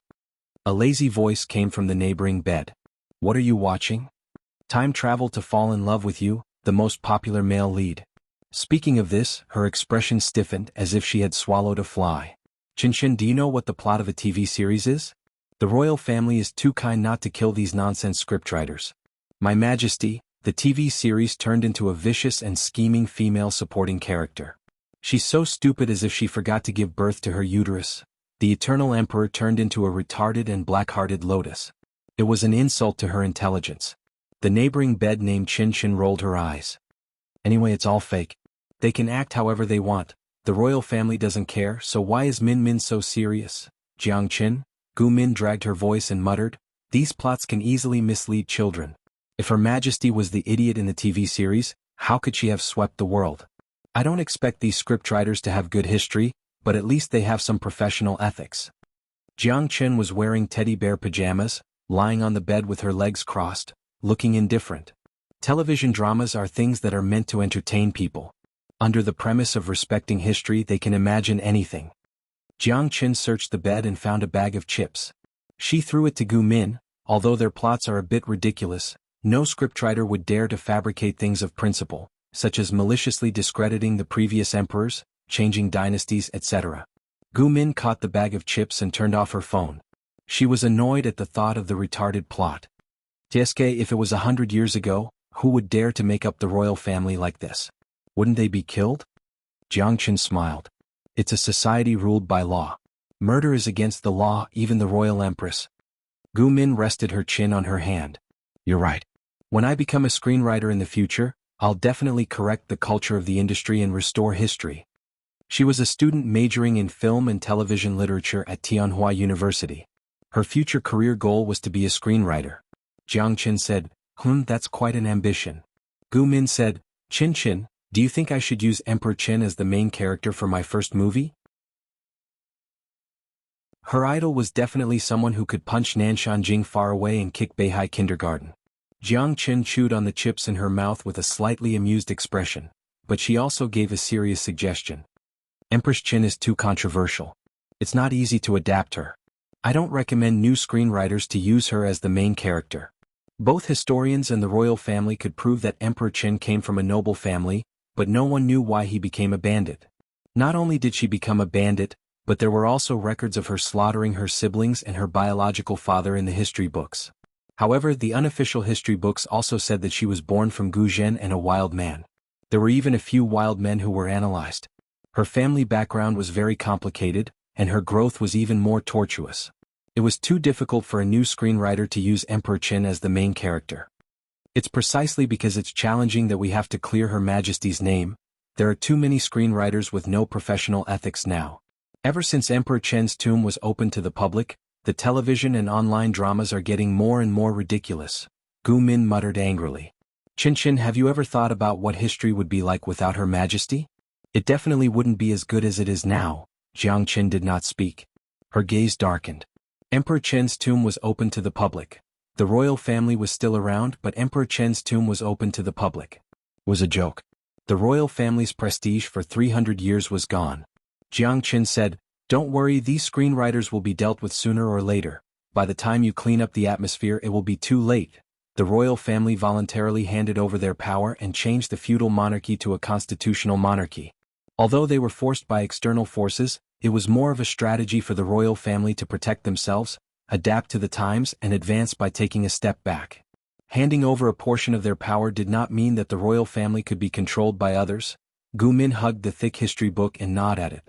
Halfway through she said, Chin, don't you think that Emperor Chen might be a time traveler? The more she studied the history of that period, the more she felt that her emperor was arrogant. She had the urge to kneel down at any moment. Jiang Chen said impatiently, I don't know if she's a time traveler. I only know that if you don't sleep now, you will ascend to immortality. Look at the time. Gu Min looked at the time. It was 3 o'clock in the morning. She was so scared that she quickly lifted her blanket. Tomorrow is the class of the old scumbag Lu Shi. I'm screwed. She did not know how much Lu Shi's parents hated their son to give him such a name. Lu Shi was 29 years old, single, and had no girlfriend. He was given the nickname Old Scumbag. Lu Shi was also a history professor at Tianhua University. She wondered if he would feel awkward when he talked about the history of Emperor Chen's parents. Jiang Chen could not help but laugh. However, the smile on her face did not last long. Her phone, which she rarely used, rang. She unlocked her phone and walked barefoot to the bathroom in the corridor. She opened the door and went to the bathroom. Hello. Crown Prince Huichang, something bad has happened. Emperor Chen's tomb is abnormal. The main tomb's dome suddenly collapsed. A cold light flashed in Jiang Chen's eyes. How could the tomb's dome suddenly collapse? She turned around and went back to the dormitory. In order not to disturb Gu Min's sleep, she did not even turn on the lights. She grabbed her things and went out in her pajamas. As soon as she left the campus, Jiang Chen found that the sky was unusually dark. She looked up and felt that something was wrong with the sky. Doesn't it look like the alignment of the 9 stars? A clean male voice came from behind. Jiang Qin turned around with a sullen face. A tall man in a suit walked out of the shadows. Professor Lu Shi. Lu Shi adjusted the gold-rimmed glasses on the bridge of his nose. His eyes were calm, as if he was not surprised by Jiang Qin's appearance in her pajamas. The alignment of the 9 stars is a rare sight, Lu Shi said. But it happened once more than 300 years ago. The professor is waiting for someone here? Jiang Qin calculated the time and wanted to send Lu Shi away. No, I'm waiting for you. Jiang Qin did not show it on her face, but she frowned in her heart. I don't seem to know the professor. It doesn't matter if you know him or not. I just want to give you something. If it was any other time, Jiang Qin would have thought that he was interested in her. But in the current situation, she only felt that it was dangerous. What is it? Lu Shi took out something from his pocket and handed it to Jiang Qin. It's returned to its owner. Jiang Qin was surprised. She took the thing and could barely recognize that it was a yin-yang fish jade pendant. Lu Shi's body heat still lingered on it. Returned to its owner? It's not mine. Jiang Qin wanted to return the jade pendant, but Lu Shi looked up at the sky and smiled. The 9 stars are aligned. What? The alignment of the 9 stars didn't last long, and soon they were separated. At that moment, Jiang Qin's phone rang again. It was the ringtone she had set for Gu Min's phone. Qin, where are you? Gu Min's voice sounded extremely panicked. I'm at the campus gate. Don't move. Qin, don't move. I'll go find you. Also, don't go with Lu Shi. A hint of surprise flashed across Jiang Qin's eyes. Gu Min should be sleeping in the dormitory. How did she know that Lu Shi was there? Not long after, Gu Min stopped her bicycle in front of the two of them. The sudden braking made a sharp sound. She was still in her pajamas. Nothing had changed, but Jiang Qin somehow felt that her aura was much stronger. Slap. Under Jiang Qin's shocked gaze, she took a few steps forward and slapped Lu Shi across the face. The force was so strong that half of Lu Shi's face became red and swollen. Jiang Qin was speechless. What development? Gu Min glanced at Jiang Qin and saw the jade pendant in her hand. She quickly snatched it and threw it at Lu Shi's face. Lu Shi, she cursed. F***CKU. Amin? Lu Shi didn't get angry. Instead, he laughed as if he wasn't the one who had been slapped. Are you still human? Gu Min was so angry that the veins on her forehead were bulging. Her expression was a bit ferocious. Why did you give this stupid jade pendant to Qin? Why did you trick her into bringing it to the tomb? What are you scheming in your stomach? Tell me. Don't play dumb. Lu Shi smiled bitterly. If I said that I didn't do anything, would you believe me? Tell that to a ghost. Gu Min said angrily. If I believe you again, I'll write my name backwards. Jiang Qin watched the situation unfold. Her brain couldn't wrap itself around it. When did Min become so close to Professor Lu Shi? Those things. I really didn't do them, Gu Min laughed. What nonsense are you trying to lie to me now? Can you listen to my explanation? It'll only take about 3 minutes. Okay, kneel and explain. As usual, prepare your own washing board. After Gu Min finished speaking, she took a deep breath and turned to look at Jiang Qin. She thought that she had forgotten her roommate's face after traveling through time for almost 30 years. When she woke up from the nightmare, she found that she remembered clearly. She even remembered every detail of the stupid drama she had complained about with her roommate before she traveled through time. Qin, let me deal with this scumbag first. I'll beat him to death. Jiang Qin frowned. What did he do to you? Gu Min said, he's worse than I am. Seeing the strange atmosphere between the two, Jiang Qin was worried, but she trusted Gu Min.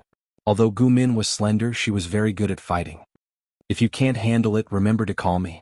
Jiang Qin said that, but in her mind she wanted to go back and investigate Lu Shi. Kneel. Now you can explain. Gu Min was upset, but she also knew that they were arguing outside of Tianhua University.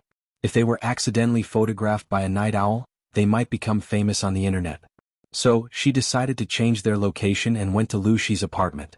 Lu Shi said, there's only a washing machine at home. There's no washing board. I'll take the keyboard. Gu Min saw his obedient look and his familiar eyes. Her heart ached uncontrollably. She forced herself to hold back. Tell me, Lu Zhongqing. I'd like to hear what you have to say.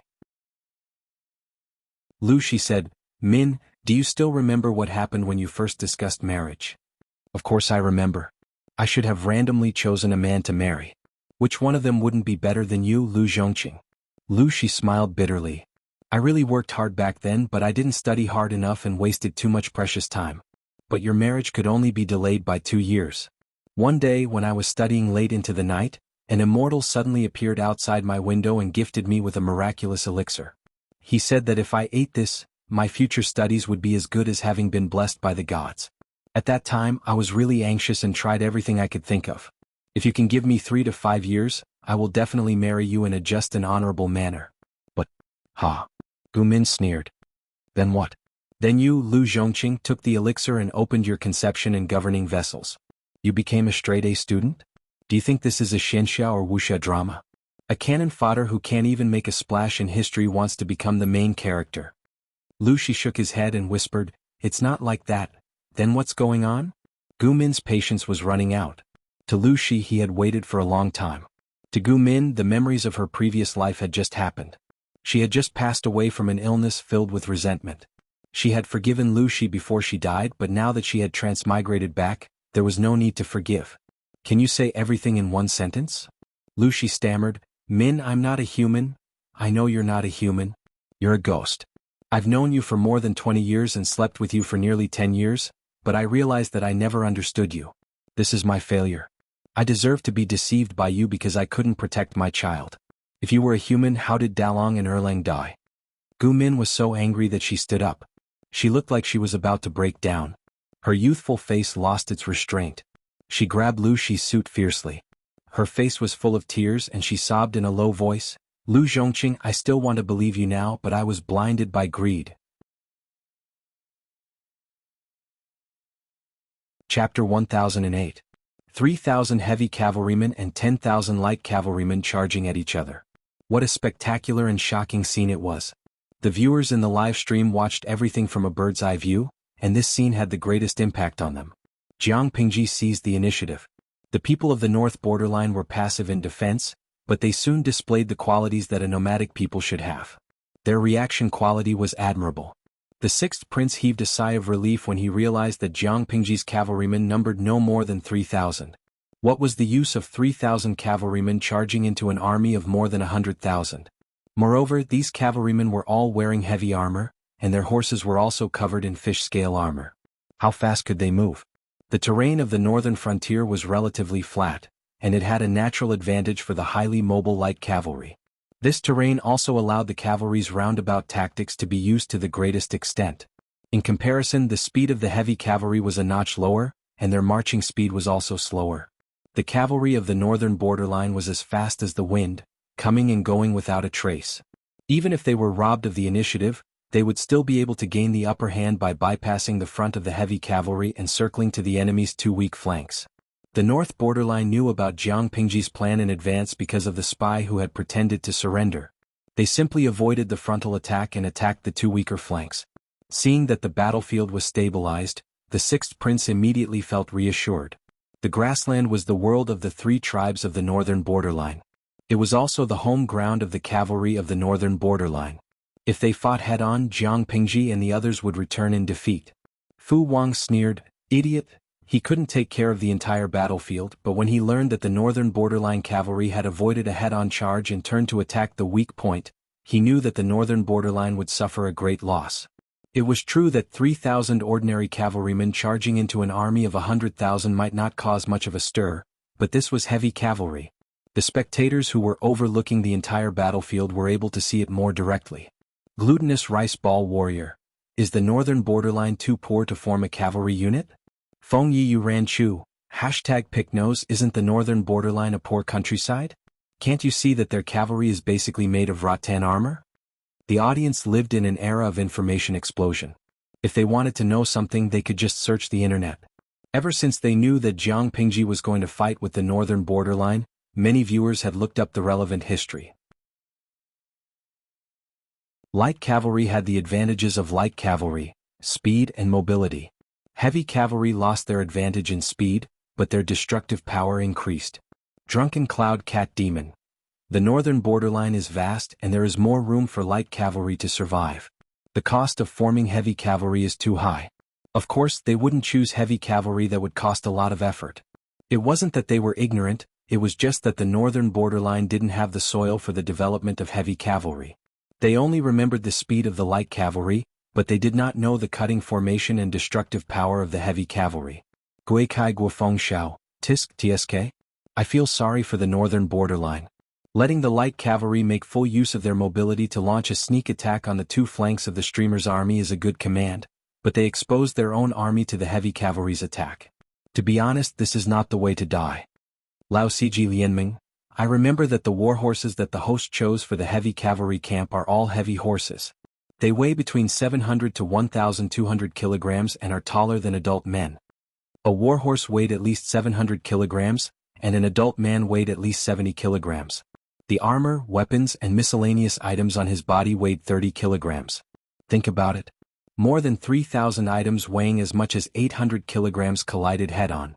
They didn't just move one or two, but more than 3,000 of them charged together.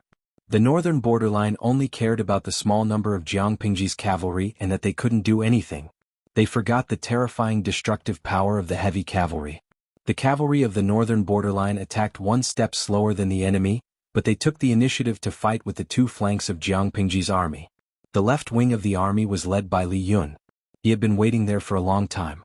The soldiers of the horse-chopping battalion were already in a battle formation. The spears that were specially prepared for the cavalry of the northern borderline had also been prepared. They were set up in rows.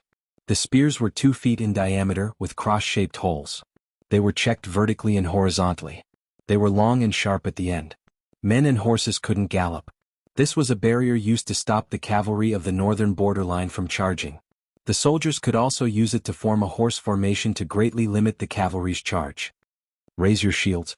First row, step. First row, retreat. Second row, follow up. Li Yun shouted. Immediately, specialized soldiers raised the correct battle flag and gave the command. The cavalry of the northern borderline had a large number of people. Their reflexes were extremely fast. When the first batch of soldiers were pierced by the spears, the cavalry behind immediately circled around and attacked in a roundabout way. Li Yun commanded the soldiers to move the spears, exhausting the elite troops of the northern borderline as much as possible. When the line of defense was broken, the soldiers of the horse-chopping battalion put up their shields and formed a formation to resist the cavalry's charge. The soldiers behind then stabbed the enemy with their spears. The cavalry of the northern borderline could not break the left wing's defense line in a short time. Instead, they suffered heavy losses. Damn it. Did this look like a weak defense? In contrast, the battlefield on the right wing was different. The cavalry of the northern borderline acted as if there was no one there. They killed each other. However, as they killed and killed, the 8th prince, who was commanding the battlefield on the right wing, realized that something was wrong. Why were the enemies they were fighting with all the deep-faced barbarians of the northern borderline? He immediately thought of the tribes that had pretended to surrender to Jiang Pingji. He was shocked. However, there was no time for him to think in a place like the battlefield. The cavalry of the northern borderline reacted too quickly. When the 8th prince realized that something was wrong, the troops of the northern borderline who had pretended to surrender to the right wing's front line were mostly dead. She deliberately relaxed the right wing's defense line. Wasn't it to let the northern borderline shoot themselves in the foot? Scheming against her? When Jiang Pingji dominated the interstellar battlefield, the fathers of these young boys were still little tadpoles. All troops, listen to my command. When Jiang Pingji saw that it was about time, the real bugle horn sounded. In an instant, it aroused the soldiers' fighting spirit. At the same time, more than 3,000 heavy cavalry had already rushed into the army of the northern borderline. To make a vivid analogy, the heavy cavalry were bandits who entered the village. The northern borderline were the little girls in the village.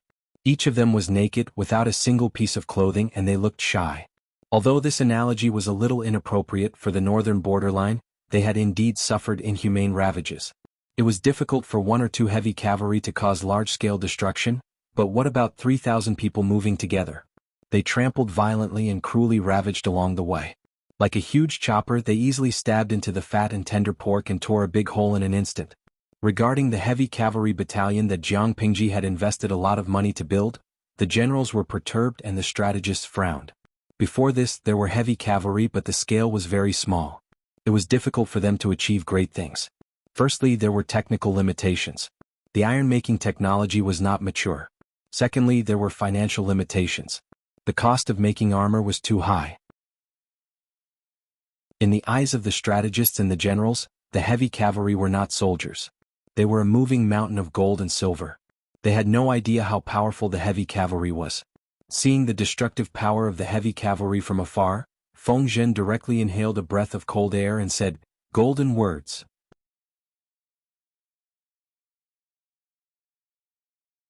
Chapter 1009. Feng Zhen couldn't help but let his imagination run wild. If they had 30,000 well-trained heavy cavalry, it wouldn't be a dream to defeat the northern borderline. Just the 3,000 heavy cavalry is already so powerful. If it's 30,000, won't we be invincible? No matter how smart a strategist was, he couldn't handle enough hooves. They would be beaten by force and crushed by strength. Sun Wen didn't understand the inside story of the formation of the heavy cavalry, but just the cost alone was enough to make him speechless. Although the Lord always wore no makeup and wore an "I'm very poor" look, her real wealth was frighteningly rich. Thinking of the 3 residences Jiang Pingji had given him, Sun Wen finally understood how rich Jiang Pingji was. Without money, which lord could build 3,000 heavy cavalry and still give him 3 residences? There was one in Xiangyang district of Wanzhou, one in Xiangyang County and one in Chongzhou. The land and house deeds were still hot. Although he only looked at the one in Chongzhou, judging from the appearance of the houses, the other 2 residences were not bad. The 3 residences plus the gold, silver and jewelry Sun Wen extorted from the northern borderline were enough to feed his grandson Lan Lan for the rest of his life. 30,000? Qiguan Rang laughed. Just the 3,000 is enough to make the Lord's heart ache. Build 30,000 heavy cavalry? That would depend on the storage of the northern borderline's nobles. Wei Xi smiled. It's not impossible. If a few more idiots from the northern borderline come, it'll be done. Sun Wen joined very late. He didn't know where Jiang Pingji's venture fund came from. He thought it was from Lu Shi. However, according to Sun Wen's understanding of Jiang Pingji, the possibility was very small. Hearing Wei Xi say that, he vaguely felt that something was wrong. What does the Lord's expansion of the heavy cavalry have to do with the northern borderline? Qiguan Rang waved his fan to disperse the heat around him. I don't know. The Lord's private storage can reach its current scale because 99% of it was given by the northern borderline.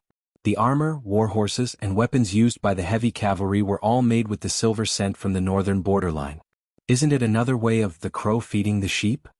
It was taken from the people and used for the people. There was nothing wrong with that. Sun Wen was dumbfounded. He had lived for more than 40 years or about 50 years, and this was the first time he had learned the meaning of the crow feeding, the lamb kneeling on its breast. Sun Wen. He felt that he should say something so that he wouldn't stand out among them. What's there to say?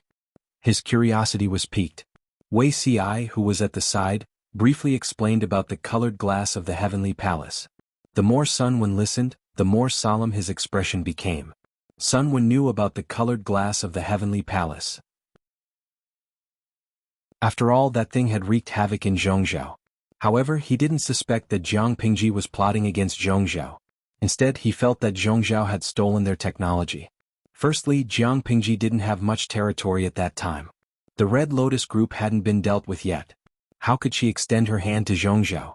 Secondly, Jiang Pingji used the colored glass of the heavenly palace to calculate the wealth of the northern borderline. As a result, a large amount of colored glass of the heavenly palace was released in Zhongzhou, which destroyed the supply and demand market. Jiang Pingji's business could not continue. She could only extort a sum of money from the northern borderline in a hurry before stopping. Her losses were huge. The few of them spoke in low voices. The situation on the battlefield changed rapidly. Shouts of killing shook the heavens and quickly drowned out their voices. The left wing led by Li Yun was as firm as a rock. Fu Wang oversaw the center army and commanded calmly. The right wing led by Jiang Pingji switched from defense to offense. Jiang Nongqin supported them according to the situation. The cavalry of the northern borderline tried to use their speed as fast as the wind to tire the enemy out. They never expected that the enemy's quality on the battlefield was so high that it was frightening. Even if their eyes were red from killing, once the command of the army's battle flag was given, they would choose to give up on attacking and listen to orders. The cavalry of the northern borderline wanted to bypass the front and launch a sneak attack. The enemy's formation immediately turned to defense. While it was watertight, it didn't lack a strong offensive ability. Both sides were fighting non-stop. Jiang Pingji the Lord didn't stay idle either. Lang Jun, Jiang Nongqin rushed over with her troops. She didn't dare to call out to her lord. She was afraid that she would expose Jiang Pingji's identity and provoke the cavalry of the northern borderline to counterattack. If they were determined to drag the lord to death, it would be terrible. Nongqin. Jiang Pingji called out. The long sword in her hand was completely bent. It was on the verge of being scrapped. Such a sword would affect her efficiency in killing people. Jiang Nongqin understood. She removed the extra weapons from the back of her horse and charged toward where Jiang Pingji was. You're in command here. Jiang Pingji became more and more brutal when she received new equipment. Jiang Nongqin endured it. In the end, she swallowed her unspoken words. She might be cold to others, but when it came to her lord, she would never be able to say a word of rejection. Jiang Pingji threw the task of commanding the right wing to Jiang Nongqin. It seemed willful and casual, but in fact she wanted to give her more opportunities to train. Jiang Nongqin managed the women's battalion very well. It was because she did it so well that she spent most of her time training the women's battalion. Most of the battlefield tasks were to provide support, escort rations, clean up the battlefield, and treat the wounded and sick.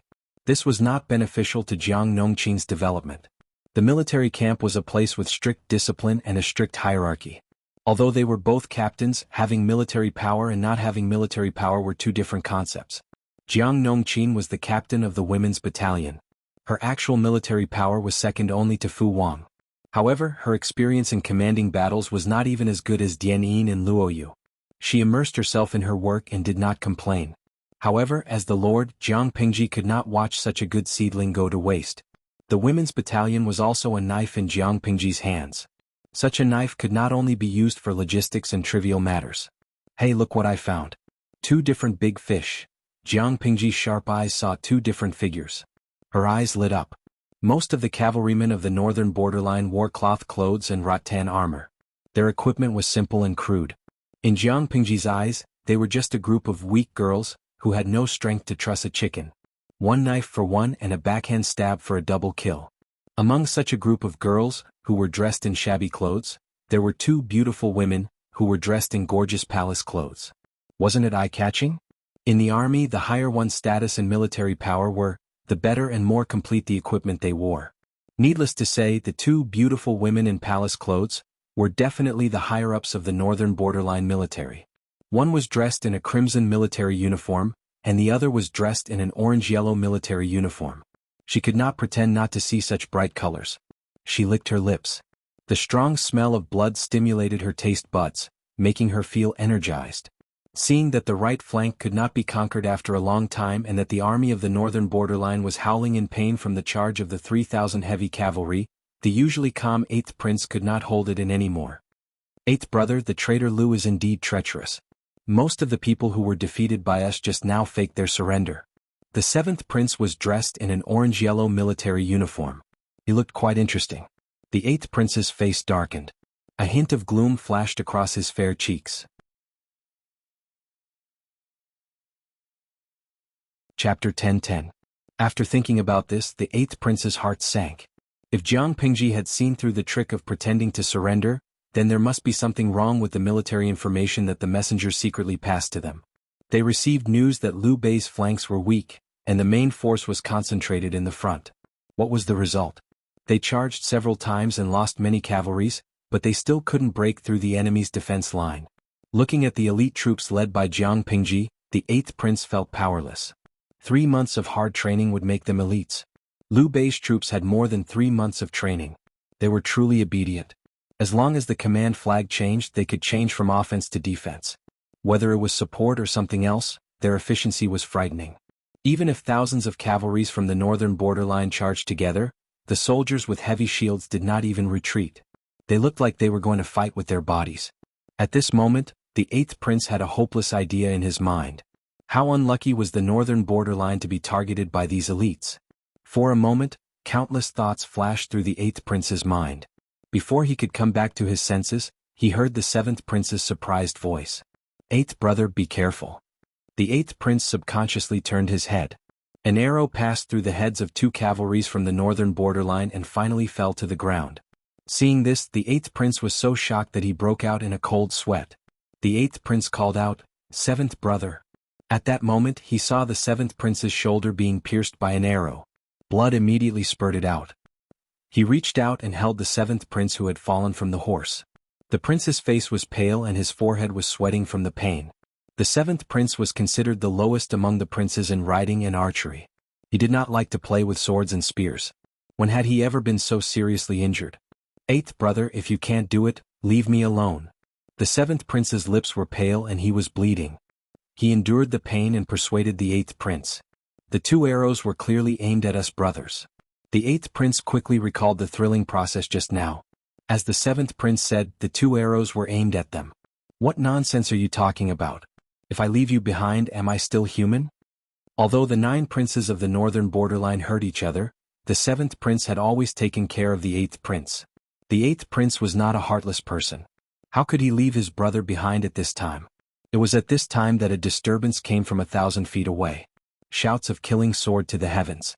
Taking a closer look, he saw that the leading general's eyes were red from killing. He led his men and tore a path out, killing the northern frontier cavalry. The eighth prince took a look and was very sure who had shot the 2 arrows just now. Do you really think there's no one in the northern borderline? The invincible cavalry had stumbled here, unable to break through the enemy's line of defense, which made the eighth prince extremely embarrassed. He reorganized the remaining soldiers around him and planned to compete with Jiang Pingji. No matter how valiant a general was, he was still a human, not a god. As long as one was human, there would come a time when one would run out of energy. Don't look at how this little general had defeated 3 people in a row, but his stamina was probably almost depleted. He could kill a dozen cavalrymen by himself, but he could charge all the way to him and kill more than 100 cavalrymen? The eighth prince steadied his mind. However, he soon miscalculated. Not only did Jiang Pingji not show any signs of exhaustion, but she became more and more courageous as she fought. 1 slash to kill a little kid.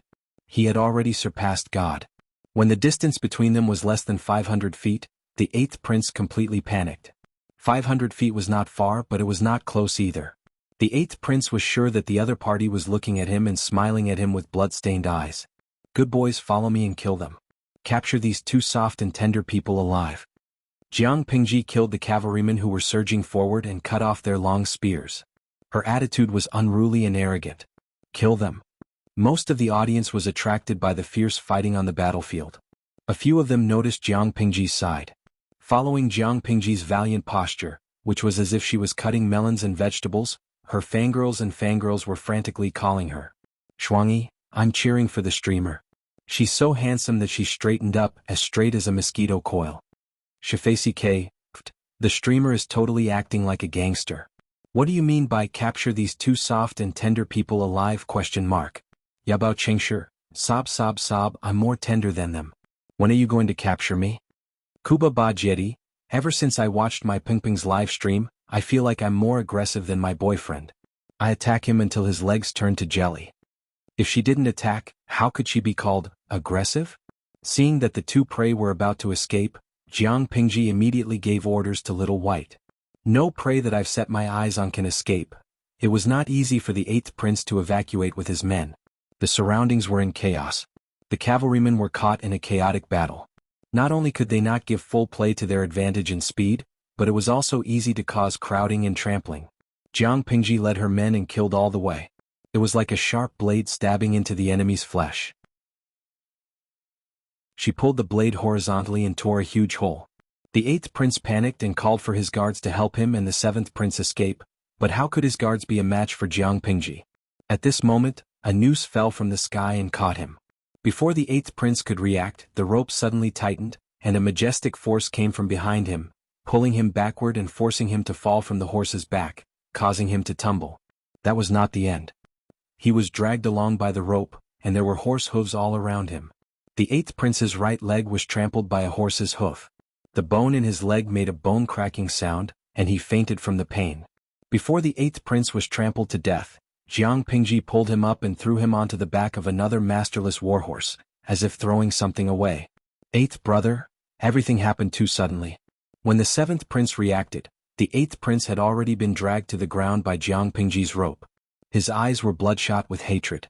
The 7th prince used his intact arm to pull out the big sword at his waist and rode toward Jiang Pingji. A hero saving the damsel in distress? If you want to save someone, look at who your grandfather is. Jiang Pingji did not take him seriously at all. She just stabbed his lower abdomen with the handle of the sword. Although it was not fatal, the seventh prince had the illusion that he had been trampled by a horse's hoof. Jiang Pingji used the extra rope to tie the seventh prince's neck. Very good. Captive +1. Look at the armor on your bodies. It's pretty good. Your status in the northern borderline should not be low, right? Jiang Pingji, who had killed until her face was covered in blood, finally had the time to care about her captive. The seventh prince was still somewhat conscious. Blood was flowing from the corner of his mouth, and his eyes were full of monstrous hatred. What do you hate? Jiang Pingji sneered. You barbarians of the northern borderline massacred the 3 cities of Shangyu, bullied the people at the border, kidnapped and killed innocent women and children, tied them up like livestock, and put them on the backs of horses as trophies of war. When did you ever think that this day would come? They killed their husbands' wives and daughters in front of their corpses, and bullied their parents' children in front of their corpses. When did the northern borderline ever think that this day would come? Jiang Pingji would not use such a despicable method to humiliate them, because whoever did such a thing, no matter who it was a beast. Chapter 10-11. Today I'll teach you one thing: the winner is king and the loser is a bandit. Jiang Pingji curled her horsewhip in her hand and pressed it against his face, leaving a red mark. The seventh prince pursed his lips and spat a mouthful of blood at Jiang Pingji, but she was already aware of it, so he did not spit on her. He breathed heavily and said, "Cut the crap. You said it yourself, the winner is king and the loser is a bandit. Those people, haha, they deserve to die. Not to mention the 3 tribes of the northern borderline, even people like you who claim to be benevolent and righteous, when have you ever treated captives kindly? Don't flatter yourself." In this era of cold weapons, captives could not be called people at all, and they did not deserve to be treated like humans. At best they were just spoils of war. The winner had the right to deal with his spoils of war. This was an unchanging rule. The seventh prince would not repent or feel ashamed. Because the northern borderline won, they had the right to deal with the people of the 3 cities of Shangyu. The men were killed to satisfy their bloodthirsty and violent urges. The women were raped to satisfy their inner desires with their bodies and cries. This was the right of the winner. How could the loser have the face to fight for rights and treatment for himself?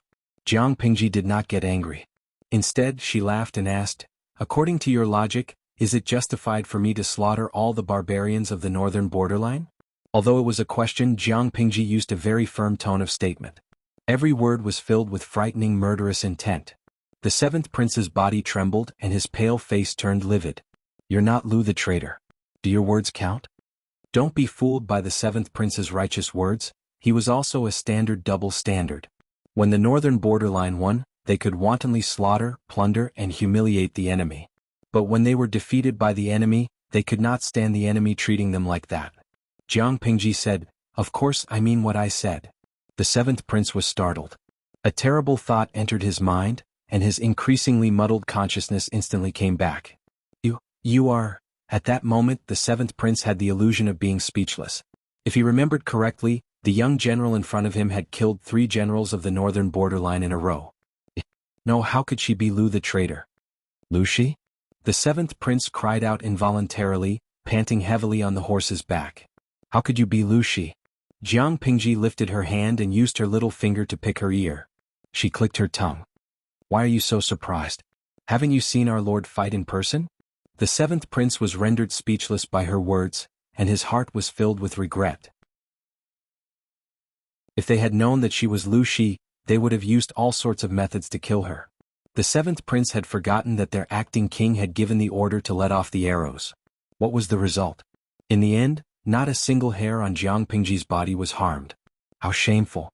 The seventh prince was drenched in cold sweat as he recalled the conversation between the 2 of them just now. The shouts of killing around him shook the heavens, giving him great psychological pressure. The Han clan of the Central Plains believes in Confucianism and boasts of being benevolent. Do you really dare to risk universal condemnation and slaughter the entire northern borderline? The seventh prince stared at Jiang Pingji. He was the meat on the chopping block. The scale of the battlefield was tilted towards Jiang Pingji's side. Nearly half of the northern borderline's territory had fallen into her hands. The seventh prince really could not be stubborn anymore. Hearing him say that, Jiang Pingji smiled. I finally understand the saying that morality can restrain a gentleman, but it can't restrain a villain. You can unscrupulously slaughter innocent people in Shangyu, but we can't. Do we have to treat you well? Jiang Pingji raised her hand and pinched the seventh prince's chin. With a little force he felt that Jiang Pingji's hand was like a pair of iron pincers, almost crushing his jaw. Jiske, your face is really big. The seventh prince was in so much pain that tears came out of his eyes. His wound split open and more fresh, viscous blood gushed out. Jiang Pingji smiled. Don't worry, I won't slaughter everyone in the northern borderline. But from now on I will make the northern borderline history. Her eyes glinted coldly. The seventh prince's heart skipped a beat, and he had a vague bad feeling. What do you mean? The seventh prince's breathing was rapid, and his pale cheeks were dyed with an abnormal flush. When the people of the northern borderline don't speak the barbarian language, don't know the barbarian language, and even forget where their ancestors came from, this should be considered the extinction of their clan, right? Jiang Pengji smiled like a flower, but in the eyes of the seventh prince, she was as fierce as a Rakshasa. Unfortunately, you won't be able to see it. The seventh prince was so angry that blood rushed to his brain and he fainted. Jiang Pingji sneered in disdain. She lifted her machete and leaped onto Little White's back. She pulled the reins. Little White, let's go. More than 10,000 cavalrymen from the northern borderline were pinned down by Jiang Pingji's army on the left and right, unable to return to defend. On the other hand, the elites of the main force were thrown into disarray by the 3,000 heavy cavalry. The soldiers howled in pain and the formation of the army was in a mess. When Fu Wang saw this, he decisively ordered the entire army to attack. The elites of the middle army followed behind the heavy cavalry and charged towards the enemy's main force, harvesting the enemy's heads. Kill them. Who told you to hide behind them? The situation changed in the blink of an eye. The sixth prince was so angry that his eyes were bloodshot. The cavalry of the northern borderline had always been successful. How could they fail? The enemy only had 3,000 heavy cavalry. How could they force back their army of more than 100,000? The sixth prince could not accept such a failure, but reality gave him a hard slap in the face. The cavalry of the northern borderline was not always successful. They had kicked an iron plate. Whoever dares to take a step back will be killed without mercy. The sixth prince drew his sword and killed a few soldiers who were fleeing backward in an attempt to stabilize the army's morale. However, it was all too late. The 3,000 heavy cavalry charged forward in a crushing manner as soon as they arrived. They killed the people of the northern borderline and caused a great deal of psychological pressure. Before the heavy cavalry was exhausted, Fu Wang led the army to rush over. Not only did he support the exhausted heavy cavalry, but he also took over the baton from them. He further suppressed the fighting spirit of the northern borderline and completely destroyed their courage. The morale of the army of the northern borderline was already low. It was even more impossible for them to fight now. Acting king, retreat. The general of the northern borderline protected the sixth prince.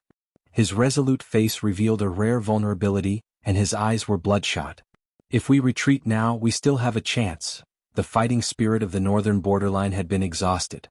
If they did not retreat, their losses would only increase. At such a time, the main general should retreat decisively to prevent losses. The sixth prince gritted his teeth unwillingly.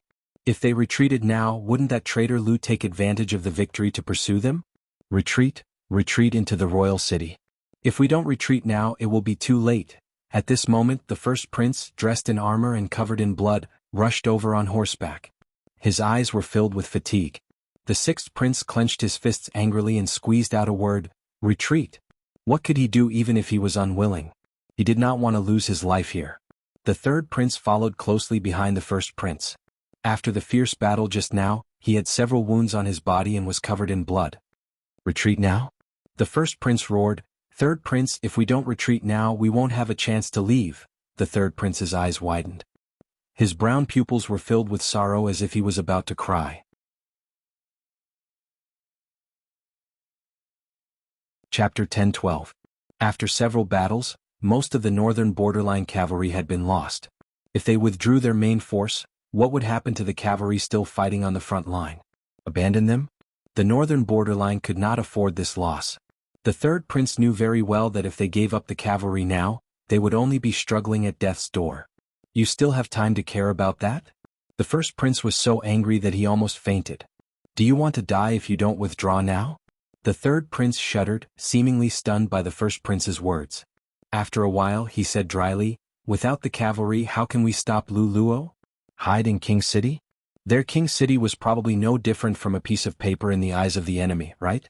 The people of the Central Plains made a living by farming. Their living environment was relatively fixed, so they would build high cities and thick walls to block outside attacks. The three tribes of the northern borderline were nomadic and liked to live by the water. They had no fixed residence and were very mobile, so their houses were all tents that were easy to dismantle and move. Under such circumstances, the city walls were not very useful to them, so there were very few cities in the northern borderline. The so-called King City was built to show the uniqueness of the northern borderline's imperial court. It was specially built to imitate the capital of the Central Plains. To put it bluntly, it was just a shoddy construction. The third prince wept in his heart and complained, "Lu Luo has fought many sieges. Can a mere King City really stop them?" No matter what, they could not give up on the cavalry at the front. Slap. A loud slap sounded, and a palm print appeared on the third prince's face. After a few breaths, half of his face swelled up. Boost the morale of others and diminish our own. Are you a spy sent by Lu Luo? If you want to die, I can grant you death. The sixth prince retracted his hand and said sinisterly, "I am the acting king. I have the final say in everything. Now, withdraw." The third prince looked at his brother in disbelief, his eyes full of shock and disappointment. The sixth prince gave the order to withdraw. Not long after, there was a knock on the door. They advanced at the sound of drums and retreated at the sound of metal. Fu Wang heard the movement and revealed a somewhat blood-stained smile. "You want to withdraw now? It's too late." After saying that, he ordered the left and right wings to change their movements and sent another 20,000 soldiers from the middle army to cut off the northern borderline cavalry's retreat. The rest of the troops followed him to chase after the remnants of the northern borderline. They chased and fought along the way, eating up the enemy soldiers that were left behind bit by bit, chasing them all the way to the foot of the city. The bloody battle lasted until sunset before it gradually stopped. The orange-red setting sun shone on the earth, dyeing it with a desolate color. Monarch City stood on the horizon, but the city walls could not bring the slightest sense of security to the northern kingdom. The north borderline suffered heavy losses, while Jiang Pingji returned victorious. That was fun. Today's killing was really fun. Fu Wang's armor was drenched in blood, and the joints of his armor were stained with bits of flesh. He looked like a ferocious ghost that had crawled out of a mountain of corpses and a sea of blood. The most eye-catching thing was that he was holding two helmeted heads in his hands. No one felt that he had done a bad job at such a rude behavior. Instead, they were curious about the owner of the two heads. However, there was always an exception. Jiang Nongqin secretly frowned. "General Fu, are you bringing these two heads here to offer them to my lord as a side dish?" When they got slightly closer to Fu Wang, the soaring smell of blood almost suffocated them. Fu Wang's ability to command the three armies and kill two of the enemy's generals was not to be underestimated. The smile on Fu Wang's face froze for a moment. Seeing that the person who spoke was Jiang Nongqin, he could not retort. There were no women in the military camp. No one could be underestimated. Fu Wang did not have much contact with Jiang Nongqin, but he knew that she was not to be trifled with. Not to mention anything else, the female camp was in charge of the entire casualty camp. Perhaps one day his life would be on the line and he could count on her to save him. "Officer Jiang, what kind of person is the Lord? How could she eat raw meat and drink blood like the barbarians?" Jiang Nongqin said coldly, "If that's the case, the general should find a box to put it in, so as not to disturb the Lord." Fu Wang was speechless. Li Yun heard the conversation between the two. Seeing that Jiang Nongqin had left, he said, "She cares a lot about the Lord. General, don't take it to heart." Fu Wang glanced at Li Yun with a hidden bitterness in his eyes, making him feel baffled. "I understand. Is the Lord the most important?" It was just a few words, but the sourness was enough to make a person fall down. Fu Wang was not angry at Jiang Nongqin, he was just touched by the scene. Huijuan's letters were always addressed to the Lord. Most of them were to report that she was safe or to send her regards. Occasionally she would also share the growth of the twins. Fu Wang even saw that there were two children's ink footprints on the letters. She would only mention his name in 3 to 5 letters. He was jealous and envious. He did not dare to hate. Huijun was like this, Jiang Nongqin was the same, and the other female soldiers in the female camp also worshipped the Lord like a god. "Tisk, it's useless to like her. Just give up, the Lord is a woman." Fu Wang muttered softly. He ordered someone to prepare 2 boxes for him to place the enemy generals' heads. To the general, the enemy general's heads were not just heads, but also meritorious deeds and glory. The value of these 2 heads could at least be exchanged for a lifetime of rouge and cosmetics for the precious daughter of Huijuan's family. Beheading the general's head was nothing. The biggest gain from this battle was the annihilation of the remaining cavalry of the north borderline and the capture of a large number of warhorses. The undamaged warhorses were kept as spoils of war, the seriously injured and disabled ones were kept as reserve rations, and the enemy's warhorses that had died in battle were used as food. To be honest, the living conditions of the generals and soldiers were extremely difficult. They had attacked the north borderline for more than half a year, and they could hardly eat meat. Fighting a war was tiring, but the heavy work of dealing with the aftermath was even more tiring. For example, when cleaning up the battlefield, the arrows that were lost had to be retrieved. Most of the swords, spears, swords, and halberds that were lost on the battlefield could be recycled and reused. The clothes and armor on the enemy's corpses could also be reused by sewing and mending them. There were also the heavy goods that the enemy camp did not have time to take away. In addition to these tasks, rescuing the wounded soldiers was an even more urgent matter. Half of the soldiers did not die on the battlefield, but because they did not receive timely treatment after the battle. Jiang Pingji turned off the streaming room and planned to take a bath in the main tent to clean up the blood on her body. Everyone was too busy. Clean hot water was needed for the wounded soldiers, so Jiang Pingji did not bother others. She directly exchanged a large basin of water from the system store and washed up. When she jumped into the bathtub wearing the innermost inner garment, the basin that was originally so clear that the bottom could be seen was instantly dyed red. After changing a few basins of water in a row, she was barely able to wash herself clean. Although the smell of blood still lingered around her body that could not be dispelled, it was much better than before. "My lord, Wei Xiai requests to see you." Jiang Pingji said. "Zixiao, come in." The curtain of the tent was lifted, and Wei Xiai came in carrying a heavy food box. He walked around the simple screen and saw Jiang Pingji in a pine green gown. The belt was loosely tied, and her long wet black hair was casually draped over her shoulders. Her face had a natural blush that was unique after a bath. Her dark eyes were bright and full of spirit. No one dared to look at her directly for fear of profaning her. Chapter 10:13. Wei Xiai understood her. Once she was busy, she would not treat herself as a human. She would not eat unless someone reminded her. He could do whatever he wanted when he was young, but when he got older, his spleen and stomach would suffer. Reminded by him, Jiang Pingji raised her hand to rub her stomach. She had not eaten for a few meals and was so hungry that she could not feel it. If Zixiao didn't mention it, I would have forgotten about it. Wei Xiai could not help but laugh. He pulled the food table over and opened the food box. A rich aroma assailed his nostrils. The conditions of the barracks were poor, and there were few fruits and vegetables in the north. The soldiers either ate dried rations or marinated jerky, which tasted terrible. There were quite a lot of spoils of war today. Wei Xiai asked the cooks to leave him a few pieces of good meat with an appropriate amount of fat and lean meat, as well as some mountain dried goods that he had plundered. Jiang Pingji watched as Wei Xiai took out the food from the food box. Smelling the aroma of the food, her stomach started to rumble. The chef doesn't have such good skills. Could it be that Zixiao specially made it for me? The chef only knew how to cook in large pots of rice and dishes. He could only ensure that the food was clean and did not care about the taste. Sometimes the food was half-cooked and the soldiers could only bite the bullet and eat it. The food that Wei Xiai brought out was different. Disregarding the taste, just looking at the color and smelling the aroma was enough to make one's thumb twitch. Other than the Lord, I have never cooked for anyone else. Eat it while it's hot. Wei Xiai filled her bowl with rice and fetched a pair of bamboo chopsticks. I haven't cooked for a long time. I don't know if my skills have gotten rusty. If you don't like it, I'll get someone to prepare another serving. Jiang Pingji took the bowl and chopsticks. She looked up at Wei Xiai as she ate the rice. Why is my lord looking at Xiai like that? Wei Xiai scooped a bowl of mushroom soup for her to eat. It's not good to always eat meat, it's easy to get sick of it. Jiang Pingji smiled and said, a feast for the eyes. I can only eat when I look at Zixiao. Wei Xiai could not stop smiling bitterly. Even though the knot in his heart had been resolved, his lord's seductive methods always caught him off guard. I didn't expect that I would be of such use, Wei Xiai continued readily. In that case, my lord, please eat a few more bowls. Although that was what he said, in his heart he thought, what a glib tongue. If his face was so good at eating, why didn't His Majesty eat on time in the past? Why did he have to coax His Majesty with good words?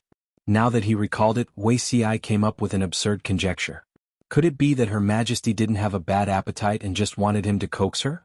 If Zixiao eats with me, I can eat with more relish. Ci has already eaten. Wei Ci smiled and refilled her bowl. His gaze was as gentle as water. Jiang Pingji finished the food prepared by Wei Ci without wasting a grain of rice or a drop of soup. Her plate was brighter than her face. With Zixiao's craftsmanship, he should be able to get married. Wei Ci said, "No hurry, there are still a few more years."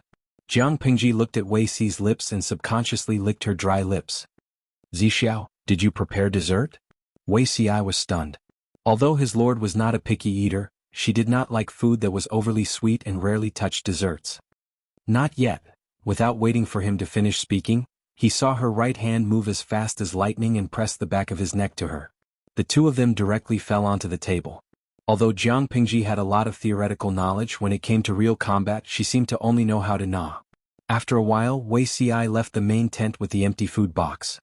His originally pale lips were as red as fire, as if they could drip blood. When he met Qiguanrang, he bowed his head slightly and hurriedly greeted him. Qiguanrang was speechless. Qiguanrang happened to have something to discuss with Jiang Pingji. Seeing his lord's expression and thinking of Wei Ci's embarrassed look, he could not help but laugh. Wei Ci was 26 years old and his lord was almost 20. At this age, if they moved a little faster, their children could go to the Golden Scale Academy. Yet the two of them were extremely naive. "My lord, I found out the identities of those two people." Qiguanrang gathered his thoughts and resumed his official state. "Their identities?" Jiang Pingji was stunned for a moment, then immediately remembered who Qiguanrang was referring to. What identities? Jiang Pingji had captured the two people alive. Just by looking at their armors, she could tell that they were of extraordinary status. Perhaps they were important figures in the northern borderline. She could not be bothered to waste time and directly left the matter to Qiguanrang to handle. She hurriedly returned to the tent to wash up and change her clothes. The two of them were stubborn and kept their identities a secret. I couldn't get anything out of them through interrogation. However, Zidao has seen them and knows their identities. When Qiguanrang said this, the smile on his face grew wider. Both of them are princes of the northern borderline. One is the 7th and the other is the 8th. The princes of the northern borderline? Jiang Pingji was shocked and said in astonishment, "The king of the northern borderline, that old tortoise, is quite fertile." His fertility was quite strong. Jiang Pingji killed the 2nd prince as a sacrifice to the flag and also slaughtered the 9th prince. She left his corpse hanging to deal a blow to the morale of the northern borderline. Sun Wen killed with a borrowed knife and used the 9th prince to kill the 4th prince of the northern borderline. In this way she had killed 3 princes of the northern borderline and now captured 2 more. There were too many princes of the northern borderline. They were not valuable at all. Qiguanrang was choked by his lord's description. However, the king of the northern borderline was indeed fertile. His lord was his nemesis. She was destined to end the royal family's bloodline. How does my lord intend to deal with the two of them? Jiang Pingji thought about it. We're a family. We pay particular attention to reunion. Send them down to meet their other brothers. Qiguanrang frowned. His lord's words meant that she did not intend to let the two of them go. Kill them now. If we kill them now, won't it be too easy for the northern borderline? Jiang Pingji thought about it and came up with an idea. She said, "Strip them naked, tie them up, and hang them on the arrow tower." I remember that the 2nd prince of the northern borderline was also treated like this. They are all brothers. We can't be biased. She then added, "By the way, before we do this, Wenjing, draft a letter and tell the royal court of the northern borderline that if they want to exchange for the two of them, they only need to tie up the royal family and surrender. If they are unwilling, then they can open their eyes and watch." If it was any other time, she could use the captives to exchange for benefits, but Jiang Pingji did not intend to let the northern borderline go. Instead of releasing them, it was better to use them to attack the morale of the northern borderline and give them mental pressure. Qiguanrang said, "Yes." In another place, the 8th prince, who had been reduced to a prisoner, finally woke up. Seeing that the 8th prince was showing signs of waking up, the 7th prince hurriedly called out, "8th brother, 8th brother, wake up." The 8th prince slowly woke up. He only felt that his throat was dry, as if there was a fire burning there. Seventh brother, where is this?" The 8th prince moved his body and found that his hands were tightly tied with ropes. A sharp pain came from his lower limbs. In an instant, the memories from before he fainted swarmed in.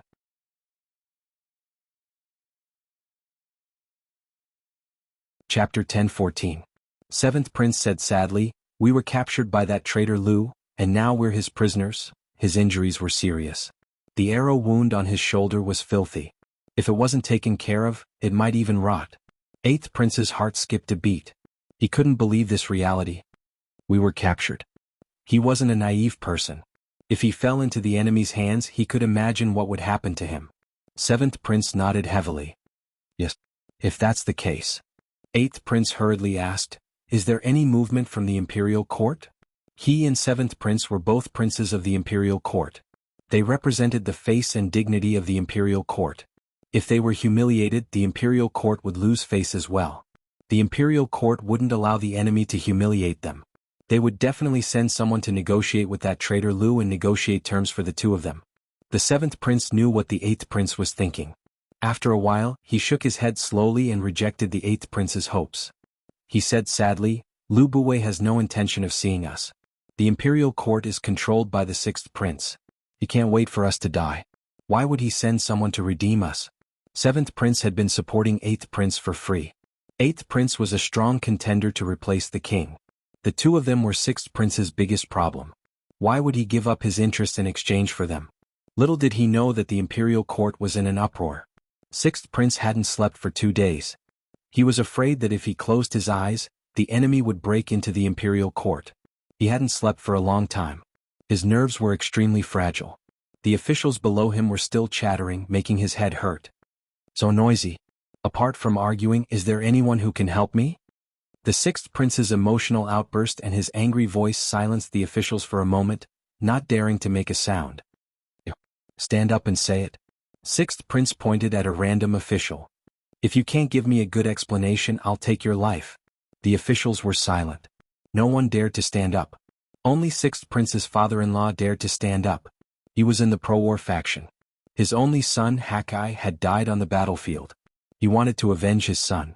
Sixth Prince felt a bit guilty facing his father-in-law. He suppressed his violent emotions and listened to him patiently. Father-in-law's entire speech only had one main point: war. As for strategies, he didn't mention anything. He was a brute with muscles in his head. Fight? Fight with what? Use your head to fight Thief Lu? They had already been cornered by Thief Lu into King City. They were as cowardly as tortoises with low morale. There was no way they could win. The Sixth Prince resisted the urge to vomit blood in his heart. On the surface, he still had to calm his father-in-law. He still needed to rely on this father-in-law. Reporting to the acting king, an arrow was shot from outside the city, and there's a letter from that traitor Lu on it. The Sixth Prince perked up and hurriedly said, "Quickly read it out. Let's see what it says." There were not many officials of the northern frontier who knew the Chinese language. In the end, they could only pass the letter to the Third Prince and let him read it on their behalf. The Third Prince opened the letter and read it. His face was as gloomy as ink, and he seemed to have something stuck in his throat, unable to say a single word. "Third brother, even you are going to disobey my orders?" The Sixth Prince was enraged and his breathing quickened. His chest rose and fell violently as he panted like a bull. The Third Prince was stunned for a moment before he read out the contents with difficulty. The Seventh Prince and the Eighth Prince had already become the prisoners of the Lu family. If the royal court of the northern borderline wanted to redeem them, they had to open the city and surrender. Not only that, the royal court would also become prisoners. If they agreed to this condition, she would only clean up the royal court and not hurt the other nobles. This was Jiang Pingji's ultimatum. If the north borderline did not know what was good for them, then they should not blame her for being ruthless. Scram. All of you scram. The Sixth Prince lost control of his emotions. He rose from his throne and strode towards the Third Prince. He snatched the letter from the Third Prince's hand and tore it into pieces. "Who does she think she is? How dare you threaten us like this?" North Border Imperial Dynasty was the most noble race in North Border. According to their genealogical records, they were the descendants of the gods that the northern borderline believed in. Their bloodline was extremely noble. Don't think that only the aristocratic families of the Central Plains were particular about bloodlines. The barbarians of the northern borders were even more concerned about bloodlines. The northern border imperial court was the descendant of the gods. They were born to control the living beings of the earth. How could mere mortals control their life and death? Ridiculous. However, to put it bluntly, the descendants of gods and whatnot was just putting gold on their faces. If not for that, how could the imperial court suppress the other families in North Border and become the royal family? The third prince looked at the sixth prince's crazy and furious expression and asked coldly, "If they don't agree, what will happen to the seventh and eighth princes?" The sixth prince angrily pulled out the dagger at his waist and said to the third prince, "I am the acting king. You are just officials. Instead of helping me solve my problems, you are asking me what to do? Trash. All of you are trash. What use do I have for trash like you?" The third prince looked at him coldly. He knew that the brother in front of him was about to go crazy. The court was in chaos. Everyone was arguing, but they had no idea what to do. The next day, a mobile arrow tower was pushed to a place a few hundred steps away from the royal city. Two naked people were hanging on it.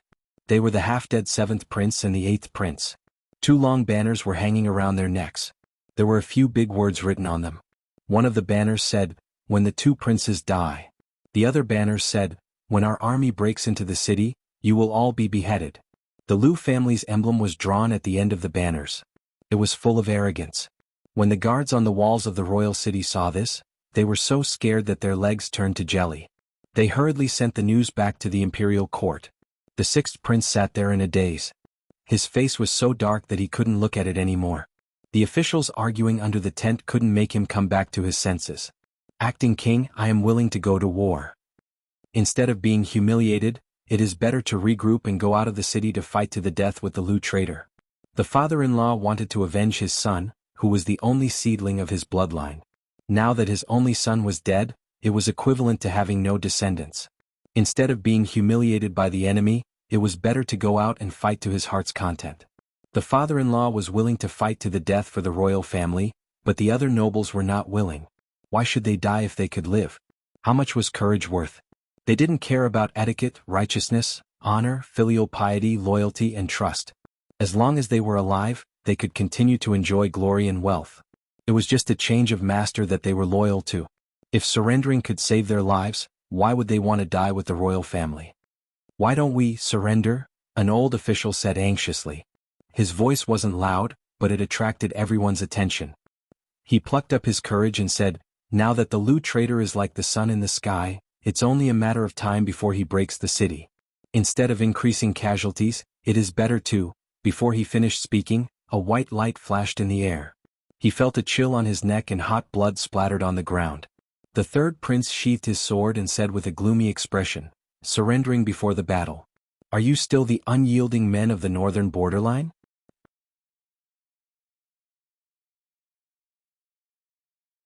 Chapter 10:15. The third prince's words made all the officials blush. They were not ashamed but angry. If they surrendered, they would at least have a way to live. This was called, "A wise man submits to circumstances." How could it be called having no backbone? But no one dared to say so, lest the third prince suddenly kill them. After the court was dismissed, the officials left in twos and threes. Everyone's expression was not very good. The royal family wanted them to die with them. How could their expressions be good? The sky gradually darkened. The originally bustling royal city was now lonely and cold, filled with a somber atmosphere. The temperature difference between day and night in the northern kingdom was relatively large. The sun was scorching during the day, and the moonlight was as cold as ice at night. The seventh prince and the eighth prince were both injured, and they were tied up violently and hung on the tall archer tower. Not to mention their serious injuries, the enemy didn't even give them water to drink or food to eat. Even if their bodies were made of iron, they wouldn't be able to withstand it, let alone the two of them who had been pampered for more than 20 years. The eighth prince weakly called out, "Seventh brother, are you still awake?" He had been unconscious for most of the day. Now his head was very heavy, his body was hot and cold, and the scene in front of him was bright and dark. The seventh prince hung in midair with his head down and did not respond at all. But his body was still warm, so he should not be dead. The eighth prince was very sad. He was hung in midair and could faintly see the inside of Royal City through the high wall. Not long ago he was still a galloping, high-spirited prince of the northern kingdom, but now he was a prisoner of the enemy. His body was tied up and hung in public. It was a great humiliation. When he was young he often imagined his future. In the blueprint he described, he would always be a person of high status. When did he ever think of becoming a prisoner? If it was any other time, he would have tried to commit suicide after suffering such humiliation. How could he live in this world? But both he and the seventh prince knew the contents of the long note hanging around their necks and knew that they were related to the day that Thief Lu would attack the city. As long as they lived a little longer, maybe the officials of Royal City could come up with a strategy to deal with the enemy? Maybe they still had a chance to live? The eighth prince knew that the possibility was very slim, but it was better than no hope. Whether it was him or the seventh brother, they had to work hard to survive and must not let the enemy have his way. Thus, the eighth prince tried to call out to the seventh prince while he was still conscious, until the seventh prince woke up. They could not sleep because they might not be able to wake up again. During the long night, the two of them were so cold that their bodies turned blue. When the sun rose and the warm sunlight sprinkled on their bodies, they were almost moved to tears. Was it cruel? Compared to the evil deeds they had committed, Jiang Pingji was very merciful. She did not treat the two of them as pets and let them fight with wild beasts. She did not let the two of them have sex with wild beasts and take pleasure in it. She also did not let people humiliate their wives and daughters in front of them and amuse them by listening to their painful cries. She had done nothing, but they had done everything. The northern borderline plundered and captured countless people at the border. Men and women, which one of them had a good ending. The seventh prince ran a trading company and had sold countless Han women. When those women fell into the hands of the slave trading company, how could they be innocent and not be humiliated? There were too many violent and perverted nobles in the northern borderline. How could the number of Han female slaves who were played to death every day be few? The status of women in the northern borderline was indeed high, but it was only limited to the barbarian women of the northern borderline. The Han women were inferior to dogs. The seventh prince was an executioner, but the eighth prince was not innocent. One year, the seventh prince was seriously ill and could not recover. The doctor in the northern borderline said that to cure the illness, he had to remove the cornel from the chests of 10 clean young girls and boil them until they became fragrant minced meat.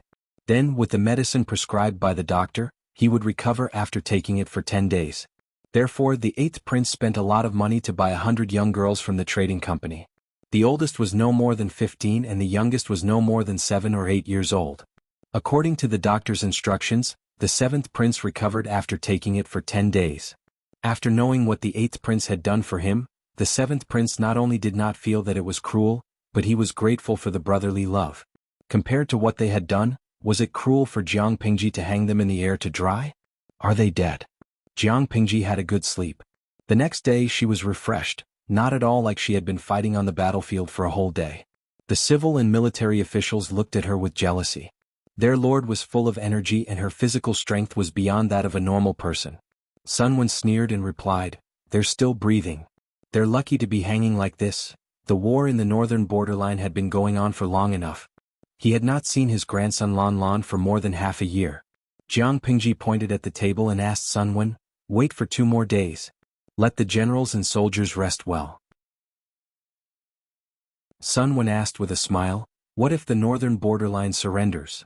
Jiang Pingji said, "If the northern borderline is willing to surrender, it depends on whether I am willing to accept it or not."